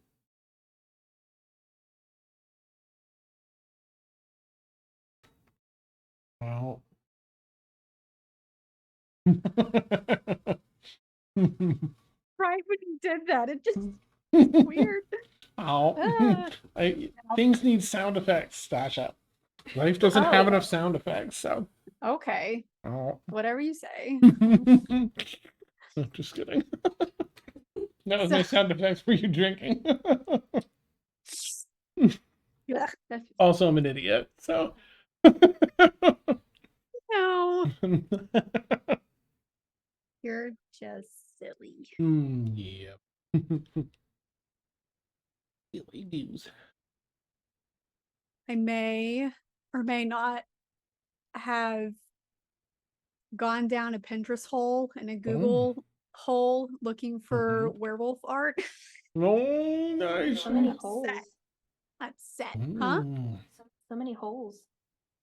There's a hole? What? Nice. Oh, never mind. Carly, were you surprised? Hey, you'll never guess. I forgot again. Perfect. No one's surprised. Nice. Okay, I remembered when he transformed, and I was like, oh, I wonder if I could like try getting really mad and maybe I'll transform too. It's fine. I'll just keep hitting. And then when you described the moon, I was like, oh, here we go. Yeah. Here we go. Here we go again. Oh boy. So How do you exciting. feel about werewolf Tuna? Tuna does not know how to feel. Carly's very excited. See? Yeah, Tasha's very, very ecstatic over it. Ladra's just going to be traumatized over something else. It's fine. Yeah, I feel like Nice. that's where Tuna's going to is like, oh no, I'm here to protect my friends, and this might not be that. Uh-huh. Yep. I would add to that, but spoilers. So I I'm am excited. currently making werewolf Tuna in Hero Forge, so Yes. Amazing. Yeah, I found all the character art just in case when or if it ever happens, it'll just live on in my head. So I exciting. love it. Y'all are crazy people. Listen, yes, correct. Okay. it's a thrill. I'll have to. Well, it was my old character I'll have to put it in the Discord. Yeah. Excuse me. Let's go. Thank you. Not great for werewolves, by the way. It's not. No. No. But I definitely commissioned. Oh yeah, for Where Thaxel. is she? Right. Yeah, my little Thaxel werewolf. There she is. Oh, Lil, you're not showing up. It's just your background. Or maybe that's intentional. I was busy. Oh, printing. no, you're fine. Oh, no, gotcha. I had to fix my hair. Oh. Didn't want you guys to witness it. Ooh. Didn't want you to see me like that.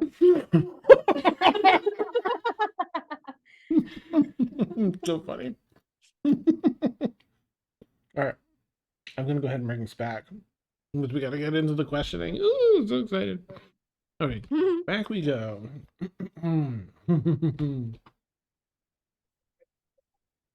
Hello. We're back. We find ourselves deep under Berry Lake, the top, now called Cutter's Parade, part of Sunhaven. It's this gambling area. The whole lake surface is covered in interconnected ships. Hidden from sight above the water, all of these same ships are inverted below in different places, different order. Tuna, who's been after an individual very long times, tracked them around the continent, found information, came here to Sunhaven. They were running a pit fight here, found it in the inverted ship, and just defeated them in battle. This person turned into a werewolf partway through the fight. Tuna turned into a werewolf towards the end of the fight after being bitten a while ago in the Feywild. They've defeated this person. They've dragged them into a room that they've barricaded, sort of a locker room. Their friends, Diafayor and Ladrin and Leofar, have found their way down here as well, barricaded the doors. The only exit that's not barricaded leads out into the waters of the lake bed. The person is offered to give up answers about their experience with them, this or him, and answer whichever questions Tuna may have in exchange for their life. Let me live. I'll tell you what I need and what I know, and then you leave. Otherwise, you're going to be swarmed with people anyway here. Security shortly. So ask your questions quickly. And I'm going to go back and make sure I get back to my answers for that. Most of Girardello. Wounded, barely conscious, 1 hit point. So it would be easy to break this person right now, just to put that on. Leaned up against the wall, tied up, as Feyor said, rope bunny style, like around his chest and under his things like that. Totally bound. Dirty. Hands behind. Yep. Shibari on this poor man. Yes, yeah, it's completely Shibari. Yep. And yeah, I'm ready. Ask your questions.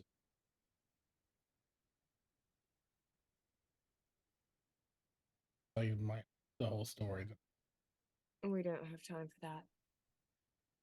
Who are the others and where are they? The others, well, I didn't meet them till like a half year after he had me running errands for him. I think he was just testing me. We were all compartmentalized. By the time we met, we knew not to use our names, but I did find out who they were later. But tell me, does this really? So if you're not working for him, I mean, did you also run missions and stuff for him, or were you? Like, what's your stake in this? I was in the Iron Ring. The lackeys that you hired to bring the bombs into Avalon. It's down and away a little bit. I understand. Well, Here's what I know. Yeah. As far as the other people, I found out a little bit later, I think. They seem to all go through the same thing I did beforehand. Where they would just kind of receive our missives and our payments and instructions like for like a half a year beforehand, building up to that incident. And I don't think any of us were ever paid to know what the cargo was. Even then, we didn't know what we were delivering till it became obvious. Is that true? You can do an insight check, yeah, if you want. Okay. Oh my god, 25. Nice, nice. Yeah, seems to be telling the truth. Mm-hmm. He'll kind of double down on it and be like, look, he had us running these smaller missions first. I mean, separately. I don't know about the rest, but for me, he had run a bunch of smaller missions, and specifically being paid for my silence to not look at what was being shipped. And I think that he probably did that with a lot of people and weeded out those that took a peek leading up to this. Because after that, Avalon, I never heard from him again. But we were just, I mean, I was just paid to deliver things to certain locations, and that's that. I think the other two captains likely went through the same thing, made it through the process, and could be trusted not to look.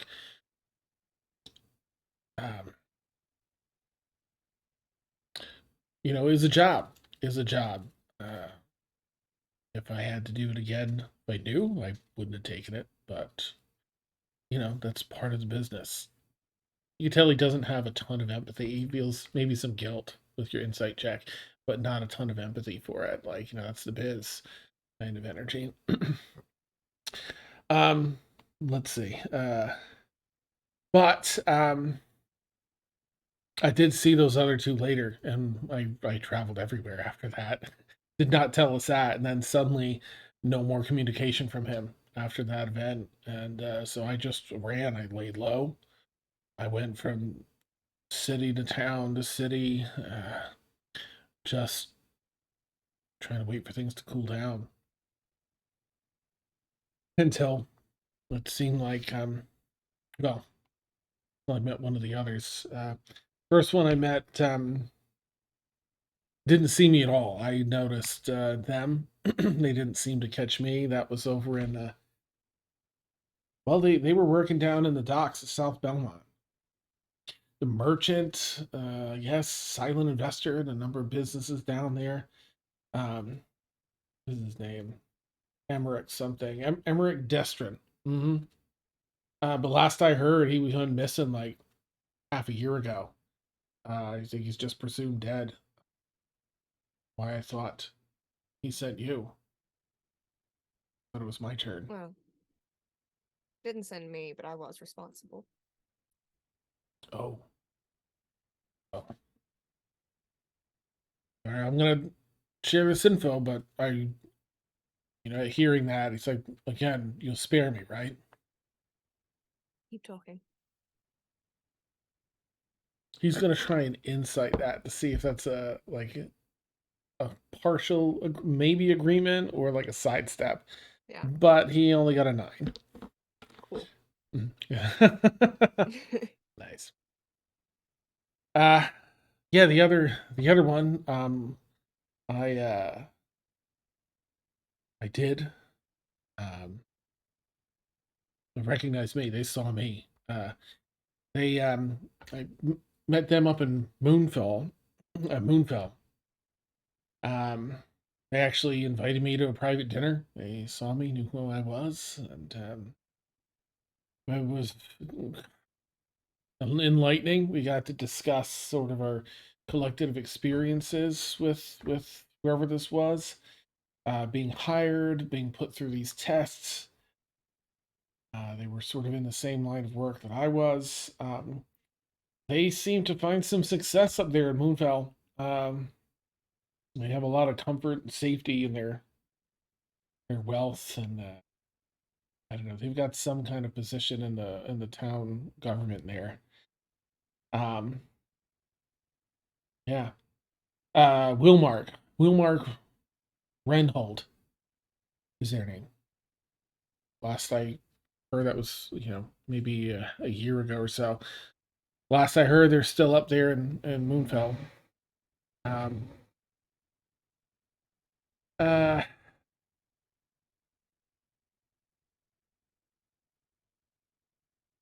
yeah. I don't know. He talked, but it seemed like he maybe worked even closer with whoever this was, whereas I never heard from them again. They, Wilmark said they didn't, but I don't know. And you get kind of insightful in this business sometimes, and felt like he was holding back something else. But by the end of the dinner, I was a little worried I wasn't going to walk out of there, but gave me some funds, told me to get on my way, and try and do as he did, get settled in somewhere. Paid some money in Oberman's Mill to have some work done here. Made my way over to Sunhaven, and here we are. But that's it. I mean, that's pretty much all the details of my interactions. Never met him. It was all came with pay, missives, letters, things like that, parcels, instructions, goods, often sent directly to me, sometimes picked up in locations, very innocuous seeming locations, and all very covert. And it was about a year. I worked for him about a year before this, so clearly they're a planner. There were no symbols on these communications at all? No, everything was it's a strange sort of handwriting. Everything it kind of describes like something being typed up instead of written, where everything the letters are very much matched. I don't know if it's magic or what. No signatures. The pay. The pay was there. Pay came up front. What I do, they want secrecy. I don't care as long as they're giving me the bank for it. But I don't do any of that anymore. I just run my business down here.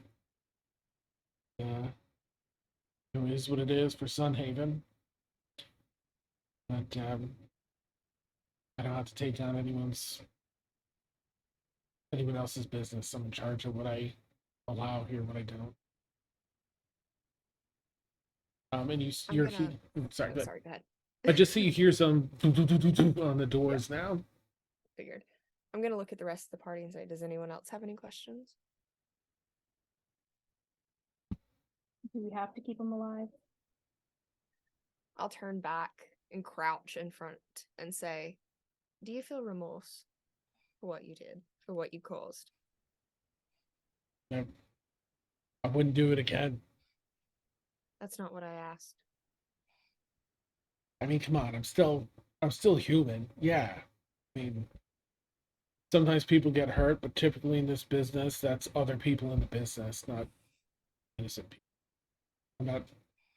I get it's part of the business, but yeah, I don't like it. It wasn't okay. That's outside of my stand.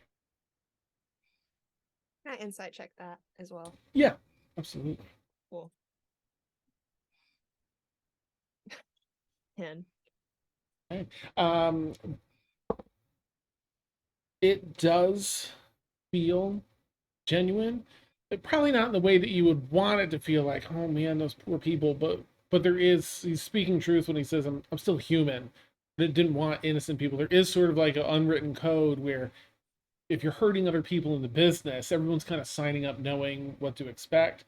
But innocent people that aren't a part of that shouldn't really be hurt. Sort of like that British mobster mentality. Right. However, can you make a quick I think maybe it would be let's say wisdom saving throw for me, if you know. Oh. 24. You are not startled, but almost, as a massive crack of thunder fills the area. No one else hears it, just you two. So react how you want.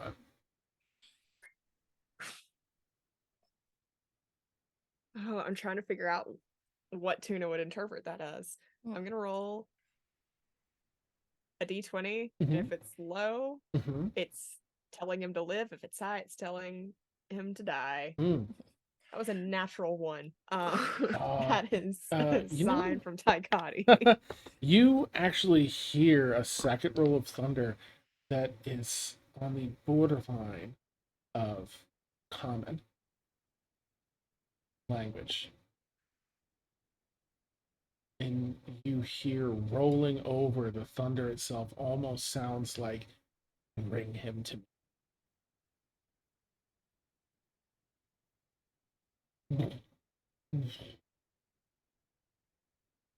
He doesn't seem to hear it. No one else. You look around, everyone's just like, watching doors. Yeah. While Tuna is contemplating, did you ever come across like a chess as I describe it? Oh. The bottom of the lake? Yeah. No. I mean, there's a lot of work put in up top. A lot of magic, like, focused on not being able to see the bottom. But I've been here since Cutter's Edge was early. I don't think so. All right, then. All right, come on. And I'll just kind of grab him and like hoist over my shoulder. Oh. All right, coming with us then. All right. Oh boy. Where are you bringing me? Let me hear. Taikati wants you.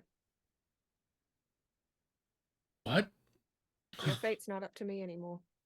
And I'd like start opening the door on the way out. Nice. Ooh. I've been talking to a fanatic who's like realizing.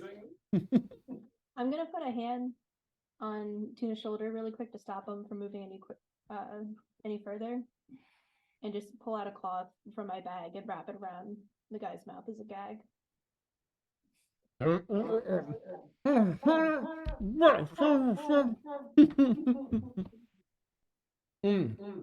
then just kind of gesture for Tuna to lead the way. There's a wall of water here as you open the door. I'll look at him. Can you breathe underwater right now? He's shaking his head like, please don't. No, don't bring me out there. Damn it. Better hold your breath, and I will step out. Ours is still active, right? Oh, yeah. It hasn't been 24 hours. No. Okay. I I was like, let me ritual it first. Hold on. We do not have time. I know we don't. Nice. He better hold his breath. Yeah. Okay, and you step out into the waters. There's probably like 10 feet down. You kind of sink down to the bottom. Like moon gravity down here. It is a little bit different than your typical water, but you're able to walk along the bed. Do I have an image for this? I'm going to take a peek in the background. You also don't forget Tuna, because you would have heard Dia ask about the chest in case, because you know you have that, you took the time to repair that. So yeah. What do you all do is you step out and kind of you're looking up. The surface of the water is sort of reflecting what is down here, probably the magic that separates the two. And I'm gonna look. I think I've got an image here for this.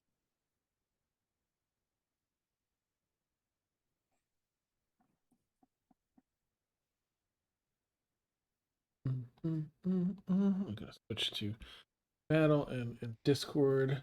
I'm gonna quickly. Oh, that's so cute. I forgot the thanks one. I'm gonna share this image too. There we go. Sundered Faete. All right. There we go.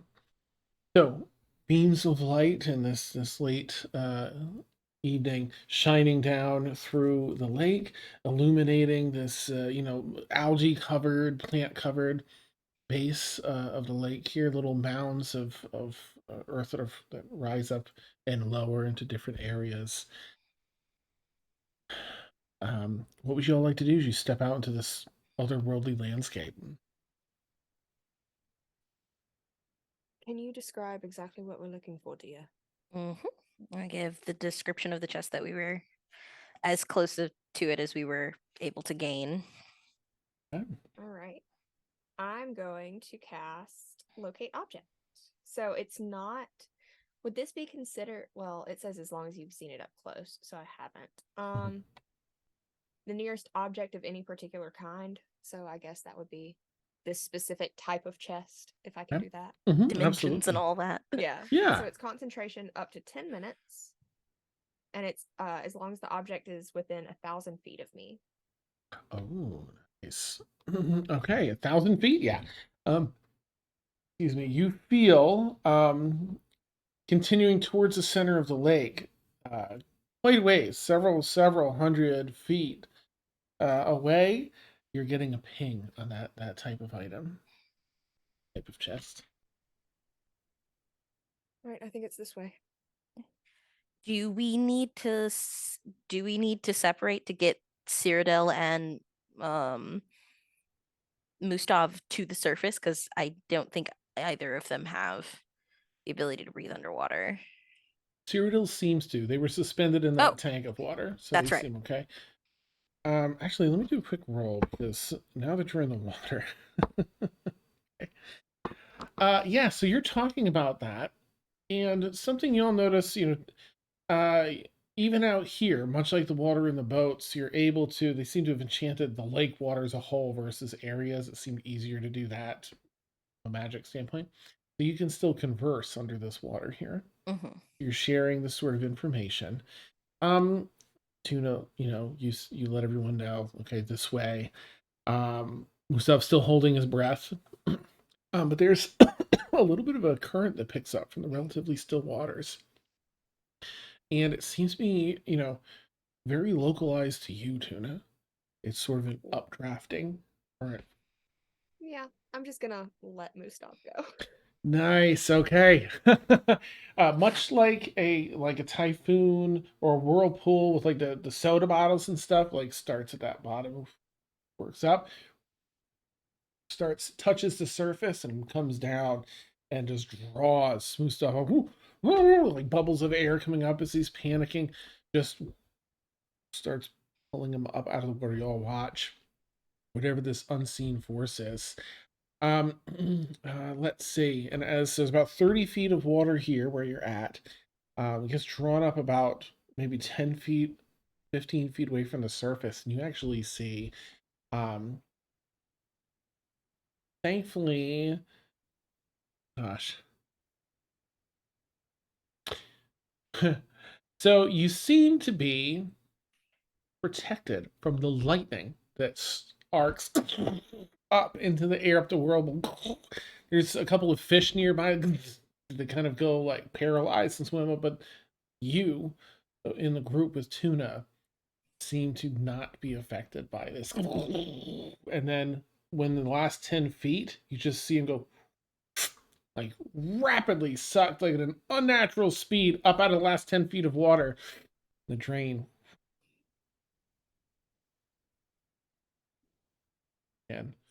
But you all hear some thunder rumbling. Goes off. And Tuna, as they're walking, will just say, "Fanatic my ass." Just keep going. Nice. All right, everyone continues on. Does anyone have any reaction or anything they want to talk about with that, or just sort of follow it through? And my rope. Oh, I'll buy you a new one. I promise. I'm so Carly sorry. owes you. Carly, Okay. Tuna owes you. Sorry. Pay up, Carly. Give me my rope. Damn it, Like, Clara, wait, God. that doesn't sound right. What did I do? Nice. Whatever. No comments, I think, right now. Okay. Just like, what the fuck Couple what is pins today? for later. Yep. Yeah. Yep. Nice, nice. We are, of course, you've experienced something like your past as well. Okay. Carrying on through the lake.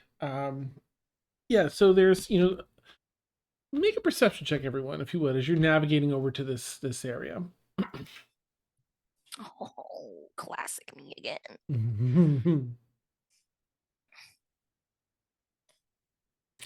Dia, what'd you get? Yeah. Ladrin? 24. Nice. Oh, nice. All right. Feora? 19. Okay. And Tuna? A natural 1 for an 8. Well, not bad for natural one. Nice. They were too distracted. So as you're walking through, one of those things you noticed before a bit too, the sand down here that covers, beneath all the green plant life, shimmers in a way that sand doesn't typically. As you're walking through. That's the main thing that you're sort of picking up on down here.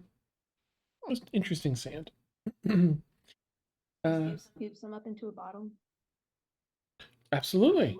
Go for it. Yeah, you use an empty. In fact, you made that health potion thing, so you've got an empty glass bottle from that if you want a vial. Tuna, for locate objects, does that have any like difficulty based on like how well you're familiar with it? Just so I can give a more It accurate. just says describe or name an object that is familiar to you. You sense the direction to the object's location as long as it's within 1,000 feet. Okay. If it's in motion, you know the direction of its movement. It can locate a specific object known to you as long as you have seen it up close within 30 feet at least once. Alternatively, the spell can locate the nearest object of a particular kind, such as a certain kind of apparel, weapon, jewelry, tool, furniture. I read that all out of order. Okay, that's fine. Awesome. Okay, great. So yeah, it's another couple hundred feet of walking, maybe about 700 feet or so out of that 1,000 that you walk across the ocean floor. I'm having, last person leaving, closing that door to the lake. You haven't seen, as you kept watches, the murkiness of the water. Well, pretty clear, as you can see. There's a lot in the water's atmosphere here, so it doesn't take long to be obscured from view of the ships. And in that duration, before you couldn't see it anymore, and they couldn't see you anymore. You never saw that door. So I think you might be in decent shape. Yeah. You continue to find your way over. There are a couple of interesting things you find at 700 feet. The chest is pinging about 100 feet away, around 800. But at 700 feet, Ladrin and Feora, with your perception check, you find something else.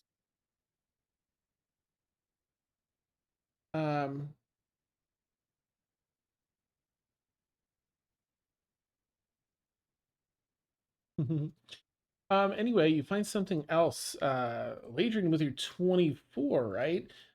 You almost kind of stub your toe on something in the Feora and Ladrin. You see that there's sort of an outline with little bits of what looks like a door almost that's just laid flat on the bottom here, mostly covered in sand.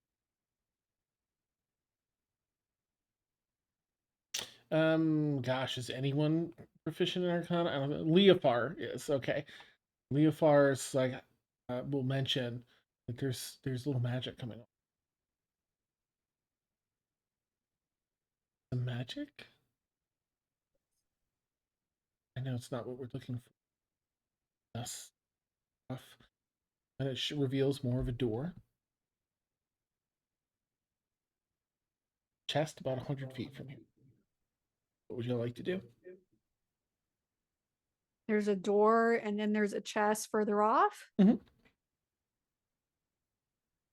wanted to try and steal Ladrin's broom to brush off the sand, but it seems like it's already uncovered.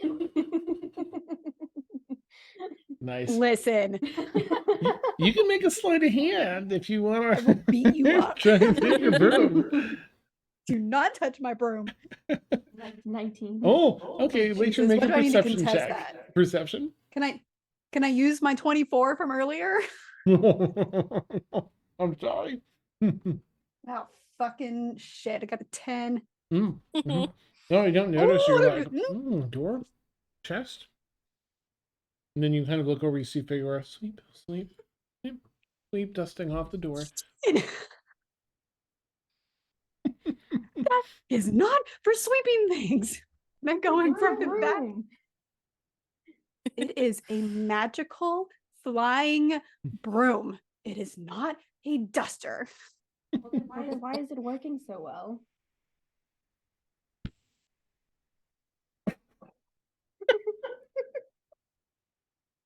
I'm going to start swimming toward the chest. The chest is definitely more of interest to me than the door. Okay. Dia heads over. Tuna, where would you like to go? Is Ladrin and Uh, Figura kind of here? I will follow Dia so that she is not on her own. Okay, nice. Do not split the party fully. yeah. You'll be able to, with 100 feet, be able to see each other because it's, figured out. But yeah, you head over, Dia and Tuna swimming over towards chest as you're making the 100-foot swim or walk. Figura, Ladrin, between two, you can uncover the door. It looks in pretty good shape. Some water is shining in, little waves make the little reflections and refractions of light dance on it. Standard, like a strong wooden door, fairly ornate, the handle on it in the sand. Can I just see if anything stands out that would trigger if I tried to open it? Yeah, you can make, I guess it'd just be a perception check if there isn't anything specific to look for. Dirty 20. Yeah, you don't see anything like traps or any dangers if you're trying, if you're thinking of trying to move it or lift it or see if it actually opens or anything like that.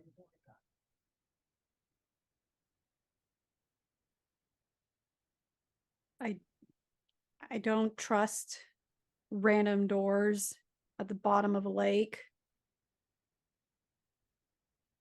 But I know you're about to open it, so What? it's like I know you. That's crazy. Or In my something. mind? Huh? Are you in my mind? Me? Always. As I telepathically don't fucking get us killed. It would never on purpose. I'll wait until we're with everyone else to open it. That's cool. But I really want to open it. I know. I And know. they'll just kind of yell out, "We'll open it. Let us get the chest first, and then we'll open it." Nice. Okay. Figura and Legion, are you heading over with Dia, and are you just going to stay here and wait for them to get the chest and come back? I'll swim over. I don't Yeah. want being too far away. Okay. Yeah, same. We're gonna go. I'm gonna hop on my broom and fly swim with my broom a little bit ahead of Feora and just make a bubble back there to obscure her view. Get bubbles in the face. Eat my bubbles, basically. As Legion bubbles off in the broom. All right, so Dia and Tuna, you get to the chest first. Seems to be fairly obscured in dirt. Thankfully, you've got the spell, because you probably wouldn't have seen it otherwise. Plenty of plant growth. It's just been on this for however many years this has been down here. The wood seems to, and the steel, some rust on the steel. It has that oxidation and stuff. So the wood mostly intact. What would you like to do? It's here in the sand. Pull it out. Okay. Right. You both give a and it pulls free of the sand, and in the water has much less weight, of course. So it actually is pretty manageable here. You can feel it has some weight to it, probably a lot more out of water, but underwater it's probably manageable by one person. It's only maybe 2 feet wide, maybe a foot and a half deep, front to back, and then with the top of the chest being domed, probably 2 feet tall. So carry it in front of you like that, like a big tote basket. Okay. Can this fit in the bag of holding? That's a good question. Let's take a look. Oh yeah. Yeah. That if it's two by 1.5. Who has the bag of holding? I Latron. do. Okay. And also, can we inspect the chest and make sure that it won't break everything if we put it in? Like it's just a normal chest? Yeah. Fewer approaches, and it's like, hey, let's just check. Where's the? We got a whole ass world seed in there. You have it, Latron? I don't see it in your inventory. Just missing it? No. Yes. No. Oh shit. I thought it was on there. That's okay. Well, I have it, but I will add it now. No, I just added it. You're good. How dare I know, it was very rude of me. Sorry. I got carried away. Bag of holding. Here we go. Let's see. Dimensions roughly 2 feet in diameter at the mouth. So you can just barely stuff this chest in the bag of holding. Yes. Amazing. Cool. Once Faora checks it. Okay. Fear, what is it you're checking for again? I just want to make sure it's not magical. Like it's because you can't put a bag of holding in a bag of holding. Oh, you like that it's not some extra dimensional space that will explode. Okay. Yeah. That would be. Well, how would you like to go about testing that without like an identify spell? Didn't really think that far. I mean, you can open it and see, Let's do that. Yeah. I know. No. Because we're underwater. Because this is not our chest to open, and something bad's gonna happen. And I know. Listen, my gut saying ready to no. open it. No. It's fine. I can just carry it until we can get somewhere safe to check it out. Okay. Can someone do an Arcana check? Leopard, As Ladron look looks at at it. Leopard. That's a pretty good Arcana check. So the thing is, like, you can tell that there's magic coming off of it, but there's a magic item within it. But with just Arcana, it's more like sensing that there's magic, or having some historical knowledge or some arcane knowledge, but without something like identify or practically checking. Really isn't a way to be sure. I mean, detect magic might at least let you know the school of magic. So if it's not how to look it up, I forget which type of magic that is. If it's not that, then you'll know it's probably nothing like extra dimensional space. But I don't know if anyone has that or would want to try that. I do have. Sounds like we should just open it. No. I am going to put my foot down on this one. Yeah, no, me too. I do have detect magic. I can cast it, but I am fine with Tuna just carrying it if they don't mind. Not at all. We're going to open it, Faora, I promise. When it's back into the hands of the person who sent us here to find it. You don't have to know that we opened it. I mean, we can open it as long as we're not underwater and everything won't float away. So I'll cast detect magic. Okay. Nice. You cast detect magic and confirm that it is not that school of magic that would house any extra dimensional spaces. Cool. In the bag. Yep. Okay. Disappears, Thank becomes you. nearly weightless. Tuna like already had it on their hip like a laundry basket. It's like, oh yeah, thank God. Okay. So we Nice. go to the door now, right? Mm-hmm. Door. They were like immediately start swimming back. As fast as you can, like, water run. All right, you make your way back, and yeah, this door is laying flat at the bottom of the lake. You've pushed away all the plant life and sand, and you see a pretty pristine door for being underwater, set inside of a door frame. And it's, still goes under the sand a bit. You've just sort of dusted off the face of that. With a doorknob on one side. All right, everyone, stand back. I'm gonna try and open it. Okay. I'm gonna ready an action to fireball something. Not really. I don't have fireball, but Oh, still. that'd be awesome. Nice. I'm very scared. All right, you're all ready, kind of standing around. And figure out you're opening. Twist the doorknob and open the door. Are you just taking a look inside? Nothing seems to explode or happen. Yeah, I'll just look inside. Okay. Instead of seeing sand or stuff that one might expect, you're actually looking into more water, a deeper pool of water. In fact, you're no longer looking down into water. As you look through here, you're looking up through water into a moderately familiar space. You're peering up through one of the pools of water within Maze Manor, which is where you fought Citron's butler. Oh. What? Shit. You see a lot of those branches and other nature sort of things in there. In fact, you want to take a look in outside? And that's a quick glance. Do you want to are you looking inside? Because remember, those creatures are probably down there too, or not. Well, since you're looking, I mean, you looked in enough to see that. Yeah. You can also spot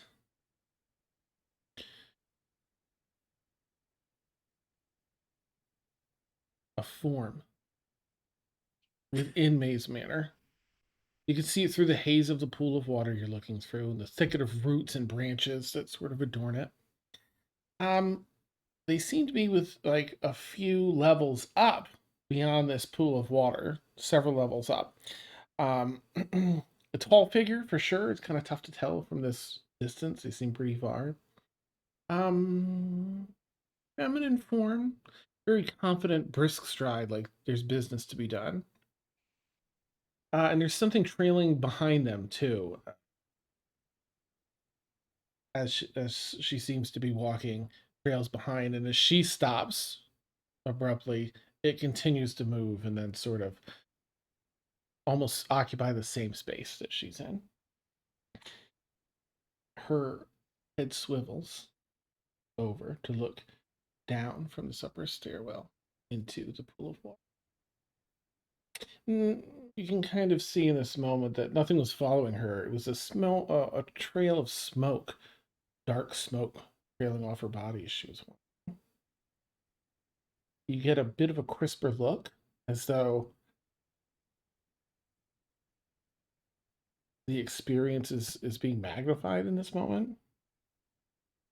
Plumes of lava with a deep blood red color bubble and flow down her form into cherry blossoms that catch on the subtle wind within the manor, float off and away. You've seen this form before, but this time it feels different. Close the door. Close the door.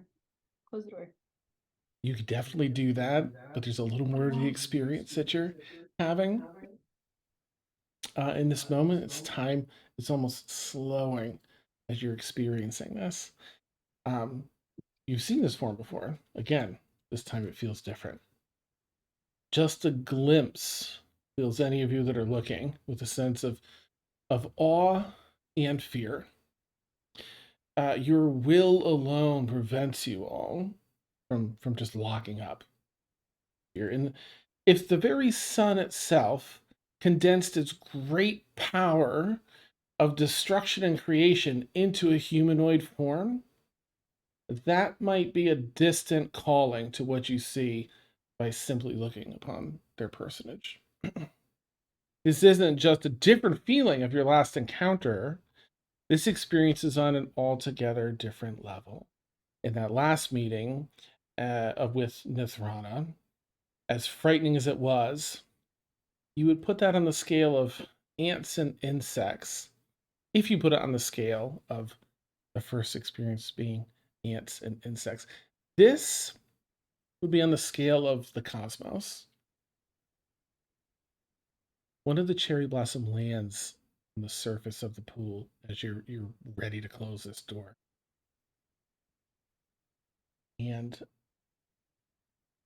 obscures your vision. Your hands on the door, you are closing this thing.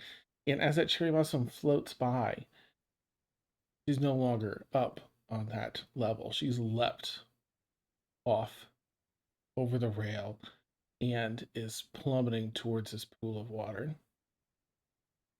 I'm gonna try to help. Yeah. Mhm. I'm like behind Faete, like, ah! You all, you sort of pull out of this moment, this surreal, slow time moment, and boom, slam the door and shut it. As it shuts, you hear sort of like a latch,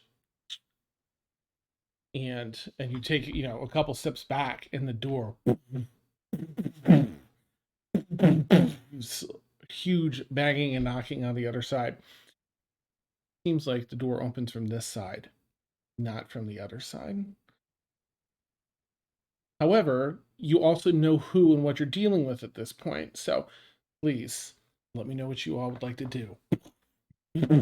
Perhaps a quick We evacuation. gotta go. We gotta get the fuck out of here. Don't open pretty doors. Like God. Why did you guys let me open the door? Oh, do Don't not you dare. start. what would you We like are to going to do? have a talk when we get home. Oh god. Yep. Okay. Swim away fast as we can. Where do you go? Which direction? Up. Surface? Up, out, I want to away. go. I want to go to land. Okay, you swim to the surface. You're out in the middle of the lake. Cool. You can still feel it resonating. Are there still gangplanks connecting the ships that are on the surface? Mm-hmm. Okay, can we get on top of that way we can use our full running speed instead of our non-existent swim speed? You're gonna have to swim about 900 feet to get back to the ships. Oh, damn. Okay. But Wait. that's not. Oh, I didn't pack it. Never mind. I was gonna say I have water walk, but I didn't pack it. Okay. I don't think I did. I have one spell slot and it's 3rd level, so I'm waiting just in case someone dies. All right. Nice. Guess we're swimming. Swim. I don't have Swim. anything to help anymore. You are,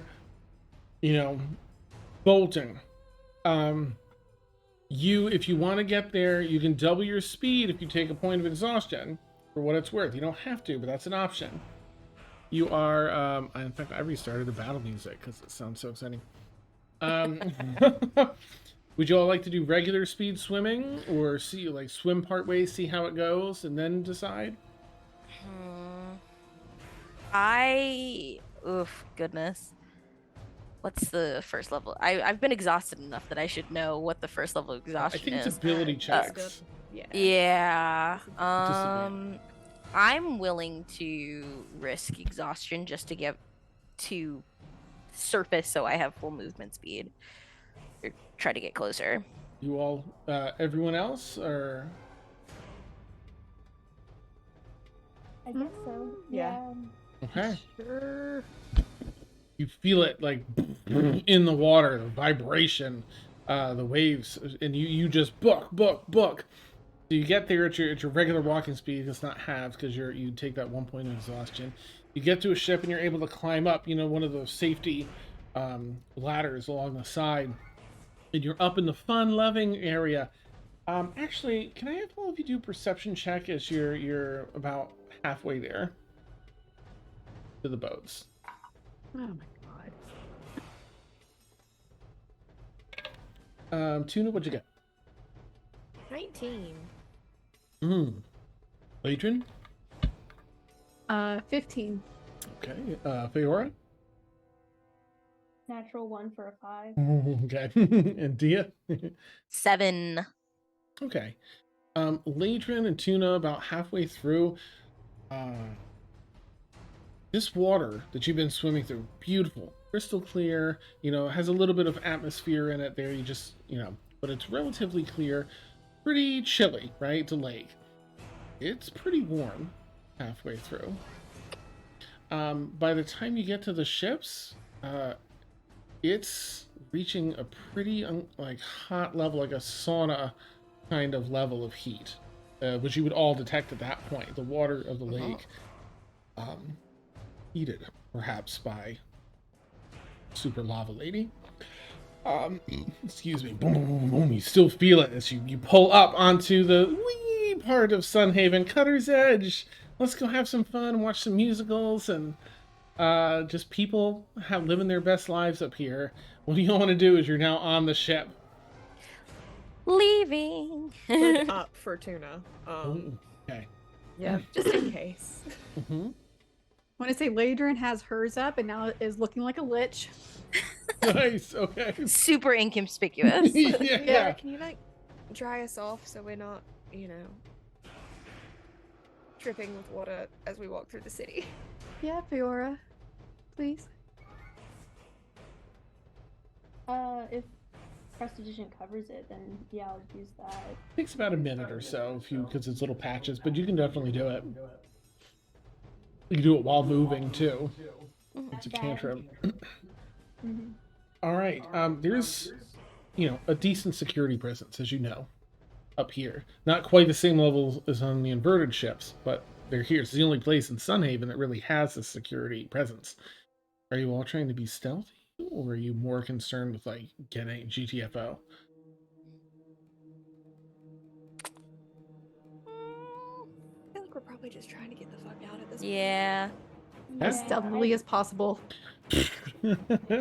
Rather just get away from Nethrana than. Sure. That's yeah, true. bigger issue in security. Yeah.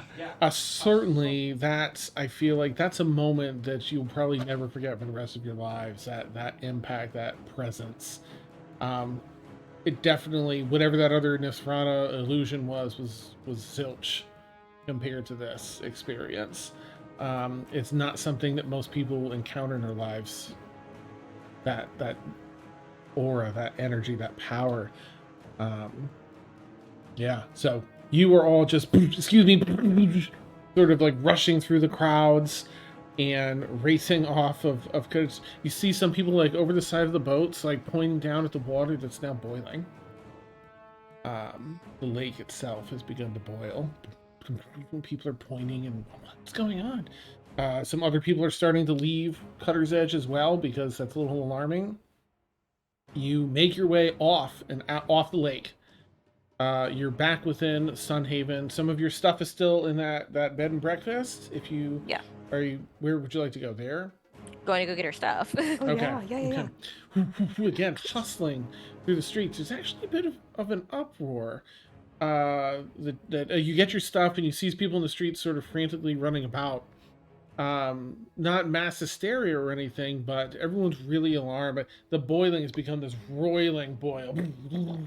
Ships themselves are getting rocked up and down by the raging boiling of the water. And you can swear every so often that you're hearing in your heads, even though you're so distant from that door. You've got your stuff. Where would you like to go?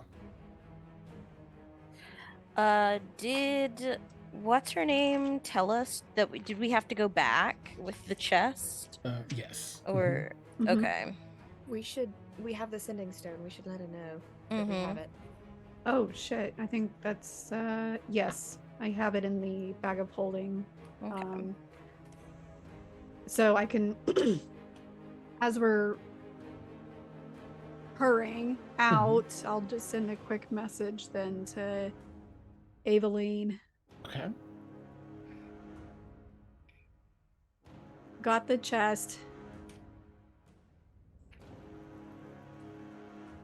Saw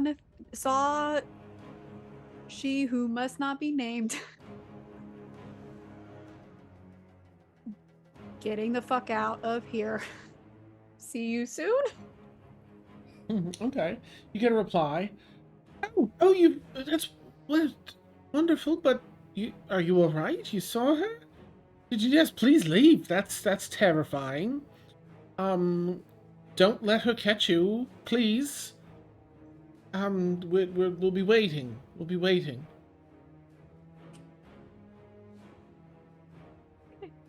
Okay. Cool. All right.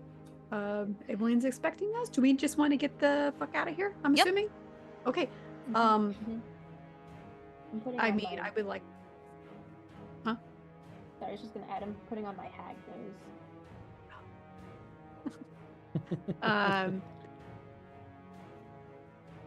Which I don't direction know. do you want to leave the city? Back the way you came? The alternative is leaving the north of Sunhaven and like not using a road at all.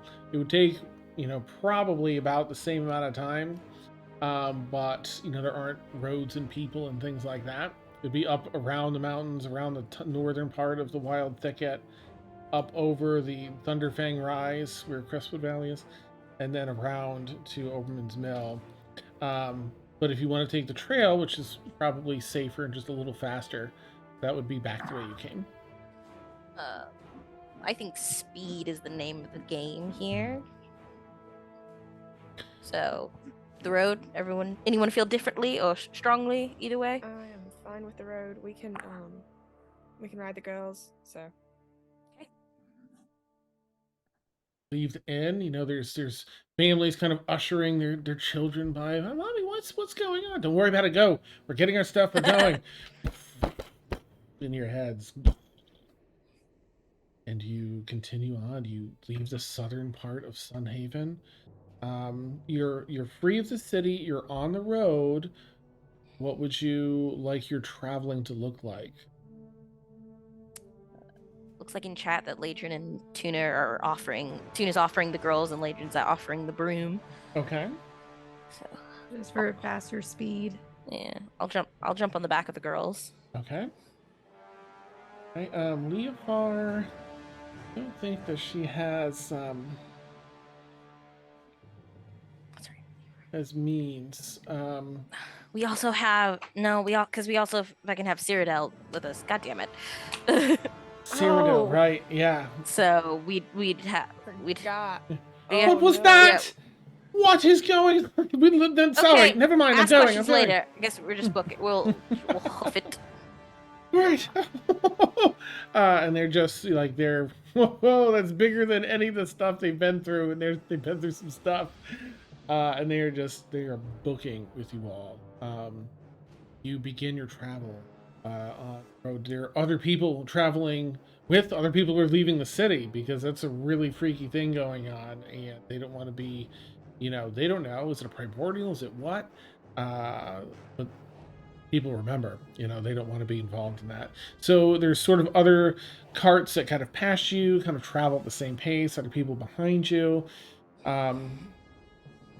You navigate through your first day.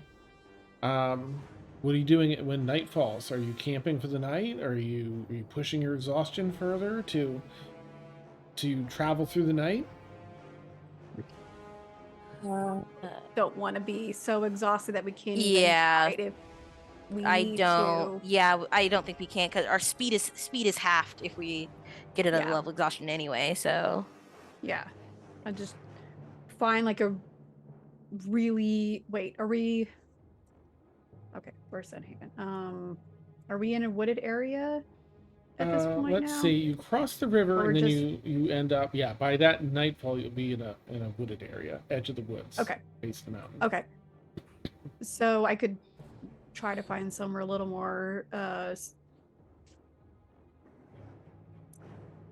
something that's easy enough for us to hide. sure. Okay, you find a pretty suitable area. It's a couple of larger rocks that kind of jut out, creating a bit of a canopy over the area beneath it for a little small camp, if you want. Nerves, I'll let you all kind of unpack. What's the energy, everyone's demeanor as you're sort of setting up camp tonight?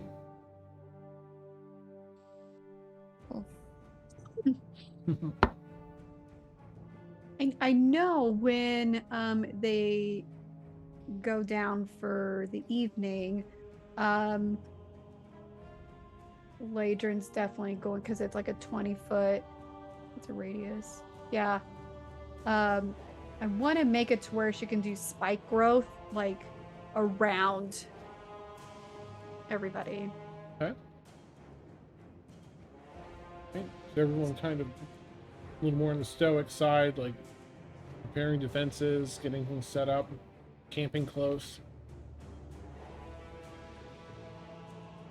Right. All right. Who wants to the usual watch? What's that? Faete, Ladrin, Tuna? Is that the right order? It's Ladrin. Uh, Yeah. Ladrin, goes first. Faete, Tuna. Okay.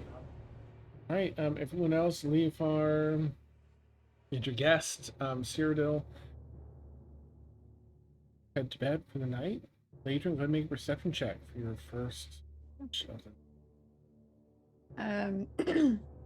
She's doing this from like atop the spike growth. Like she flew up just to.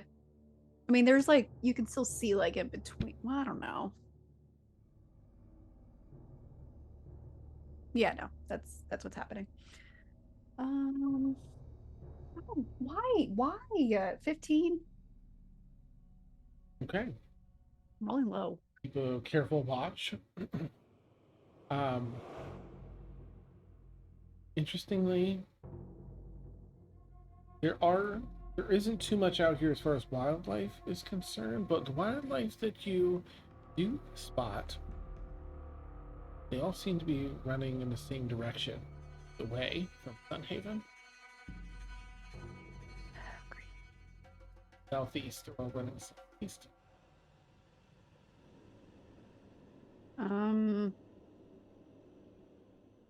Okay. But nothing engaging with the camp. Go ahead and make up Faete when you're ready. Do you have anything else you want to do? No, I'm good. Ladrin's only gonna transfer 4 hours and that's it. So she'll wake up after Faora's watch. So she'll fly down to Faora and like hurriedly like wake up. Are you? I am. Wake me up when you're done. Make sure I don't stay asleep the full 8 hours. Cool. I'm only giving you this because I put a defense trap around, but I swear to God, if there's a speck of dust on this when I get it back, I will murder you in your sleep. But here's the broom so you can fly up. Okay. Good night. Alright.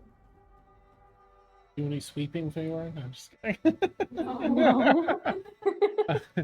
It's your watch, Faete. Go ahead and give me a perception check, and also let me know, are you flying to keep watch, taking Ladrin up in her off with a broom, or are you doing a different type of patrol?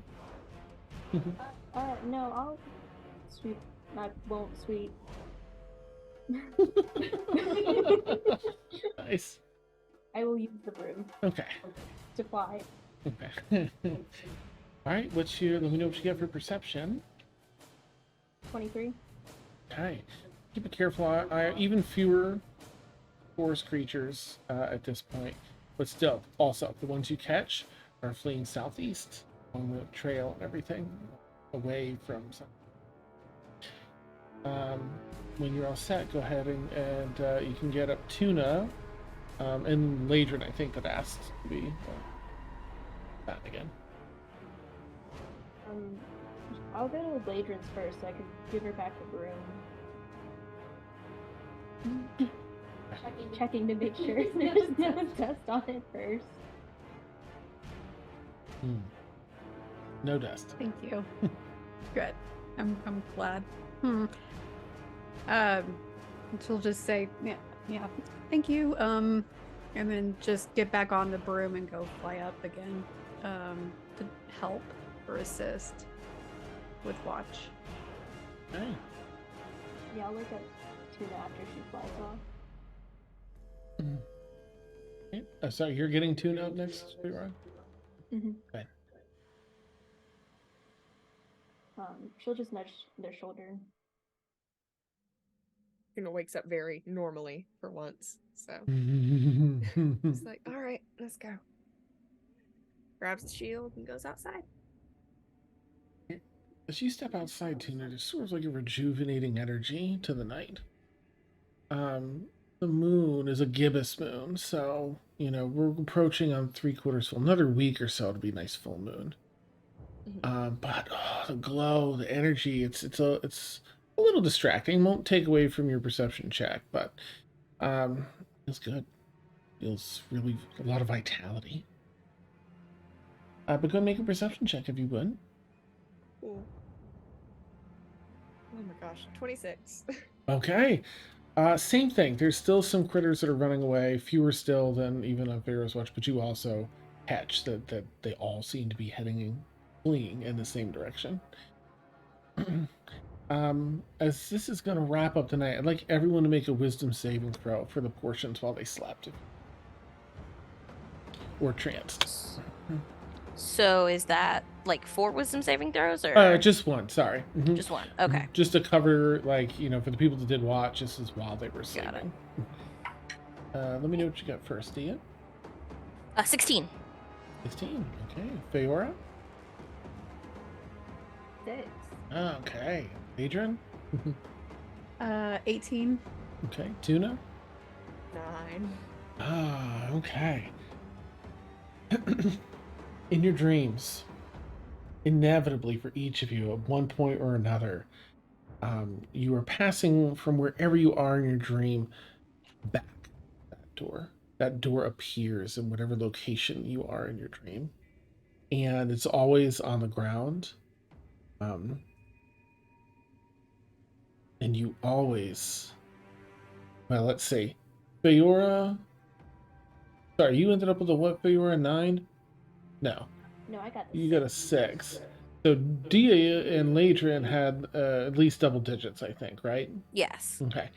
So for Ladrin and Dia, the two of you, you know, the door seems new at first and you're curious, but you keep yourself from approaching or opening. But at one point, inevitably, you're woken up as your being near the door turns into that. As the whole thing shakes and rattles, and again, you have that instilled fear. You have that moment of that gigantic presence of power and destruction and creation. Not necessarily. It's not like it's an evil feeling or a good feeling. It's just this incredible power to create and destroy. And it wakes the two of you up. For Tuna and Feora in the dream, the door, your curiosity does get the better of you, and you each open up the door, both to be met by a hand grasping your wrist and drawing you in through water, through thickets of thorn and grass, and up and farther and further away. You're choking on a black smoke that's just cascading off whatever's pulling you into your mouths. It burns your throats, burns your lungs, and when they're so charred that you're unable to breathe and you're gasping for air, the two of you wake up. And for Tuna and Feora, a small amount of dark smoke comes out of your mouths. You wake up.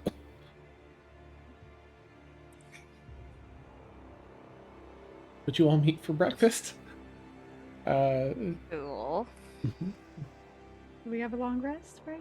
Mm-hmm. Right, Okay. please. Long rest for everyone. Yeah. Okay. You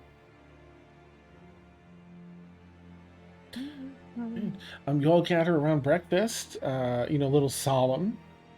I'll give you a minute in case anyone wants to share anything they experienced. You don't have to if you don't want to. Otherwise, we'll get going. I'm making tea.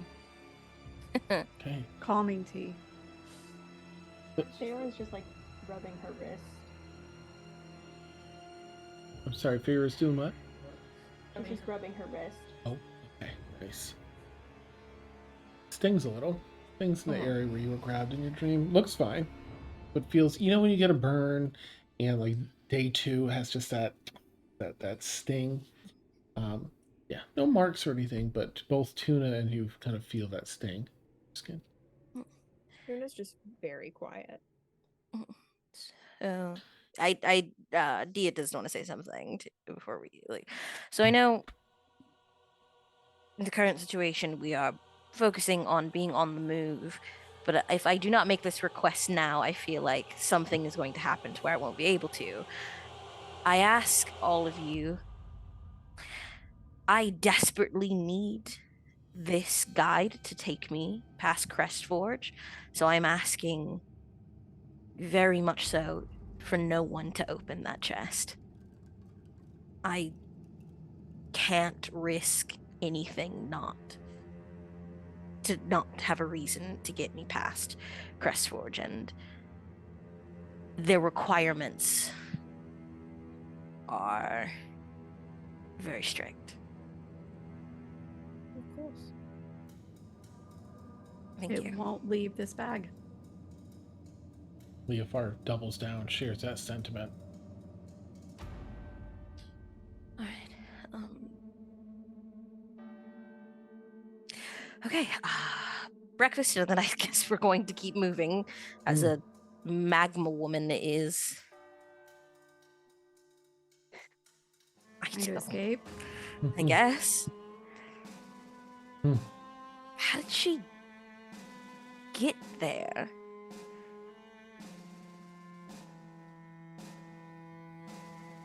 I don't know anything about this being except for what we've seen previously, what we've been told. I guess I mean more the room, because as far as I know, we had to teleport in there. Maybe they had access, or Maybe she's the one that she was worshipping. Maybe she's the one with the cultish following. Guess it's true. If I was going to go batshit, I'd probably place my bets on her.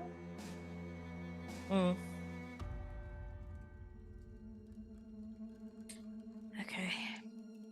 Yeah. Okay then. Just speedy breakfast and out we go.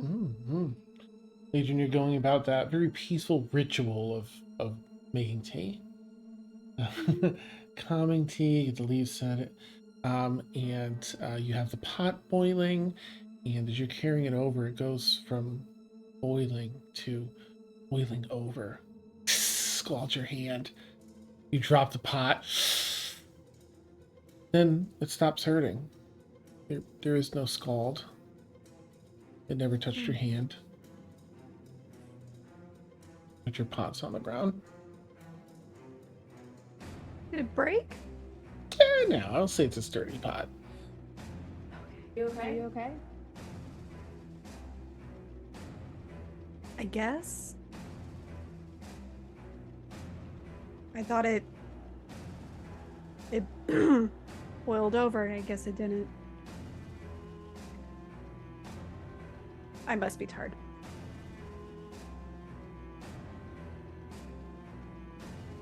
She picks up her pot off the ground and like tries to wipe it. Okay. You get it cleaned up and rinsed out and go back making the calming tea. Little has a lot of work to do. If we got the time, yeah. And you pack up and you're ready to head off for the next day of travel. You get the last of the things packed and begin to step away from the camp.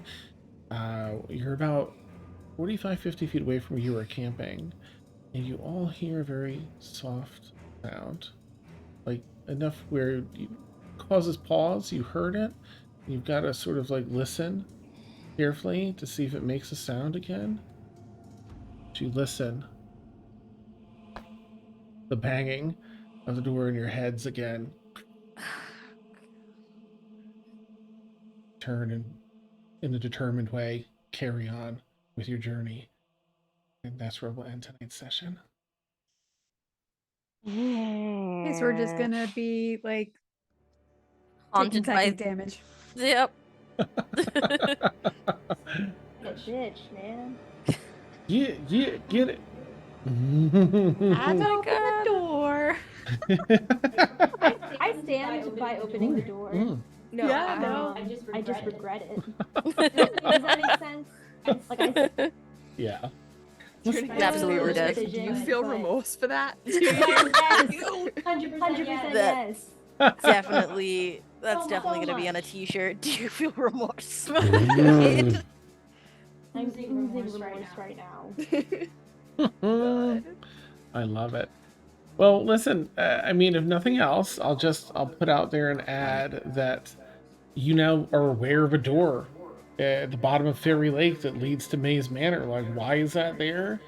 And that might, who knows, that could be important down the road. So Could be important later. Sure. All right. Well, with that, we'll wrap up tonight's session. Well done, players! Yay! So exciting! Oh my gosh. Yeah, you really so many just big moments tonight. Loved the whole fight with Tuna and Mustav. Shit, Tuna. Right? Yep. Oh my gosh. Insane. I was gonna say I don't know how I survived that. I technically didn't, but like You threw in some good hits too. did. Like Yeah. knocked him around. Yeah, I 20 hit wish I points. could always roll like that when it came to combat because it normally does not happen. Mhm. It was beautiful. Yeah. He was, I mean, he's pretty strong in his werewolf form. He's had a lot of time to, do that. But you were chopping him down like nothing with the 20s and 16s, and I loved it. It was amazing. So many good things that we'll talk about in our Patreon exclusive after show. Ooh. So, if you want to support, swing on over to Patreon. Oh, right. I should probably put the link in. Anyway, thank you all so much, players, of course, and viewers tonight. Thank you for hanging out and being so interactive and so fun. Hope you all had fun. You've been watching Sundered Faete. It's our newest stream. We stream every Tuesday, 9 p.m. to midnight Eastern Time. We got some other content, so if you had fun, consider giving us a follow. You can be alerted as other D&D streams and stuff come up, but we hope at the very least we'll catch you next Tuesday. We can see what comes from all of this madness and epic stuff from tonight. Okay, with that, we'll wrap. So have a lovely night, everyone. Catch you later. Take care, everybody. Bye.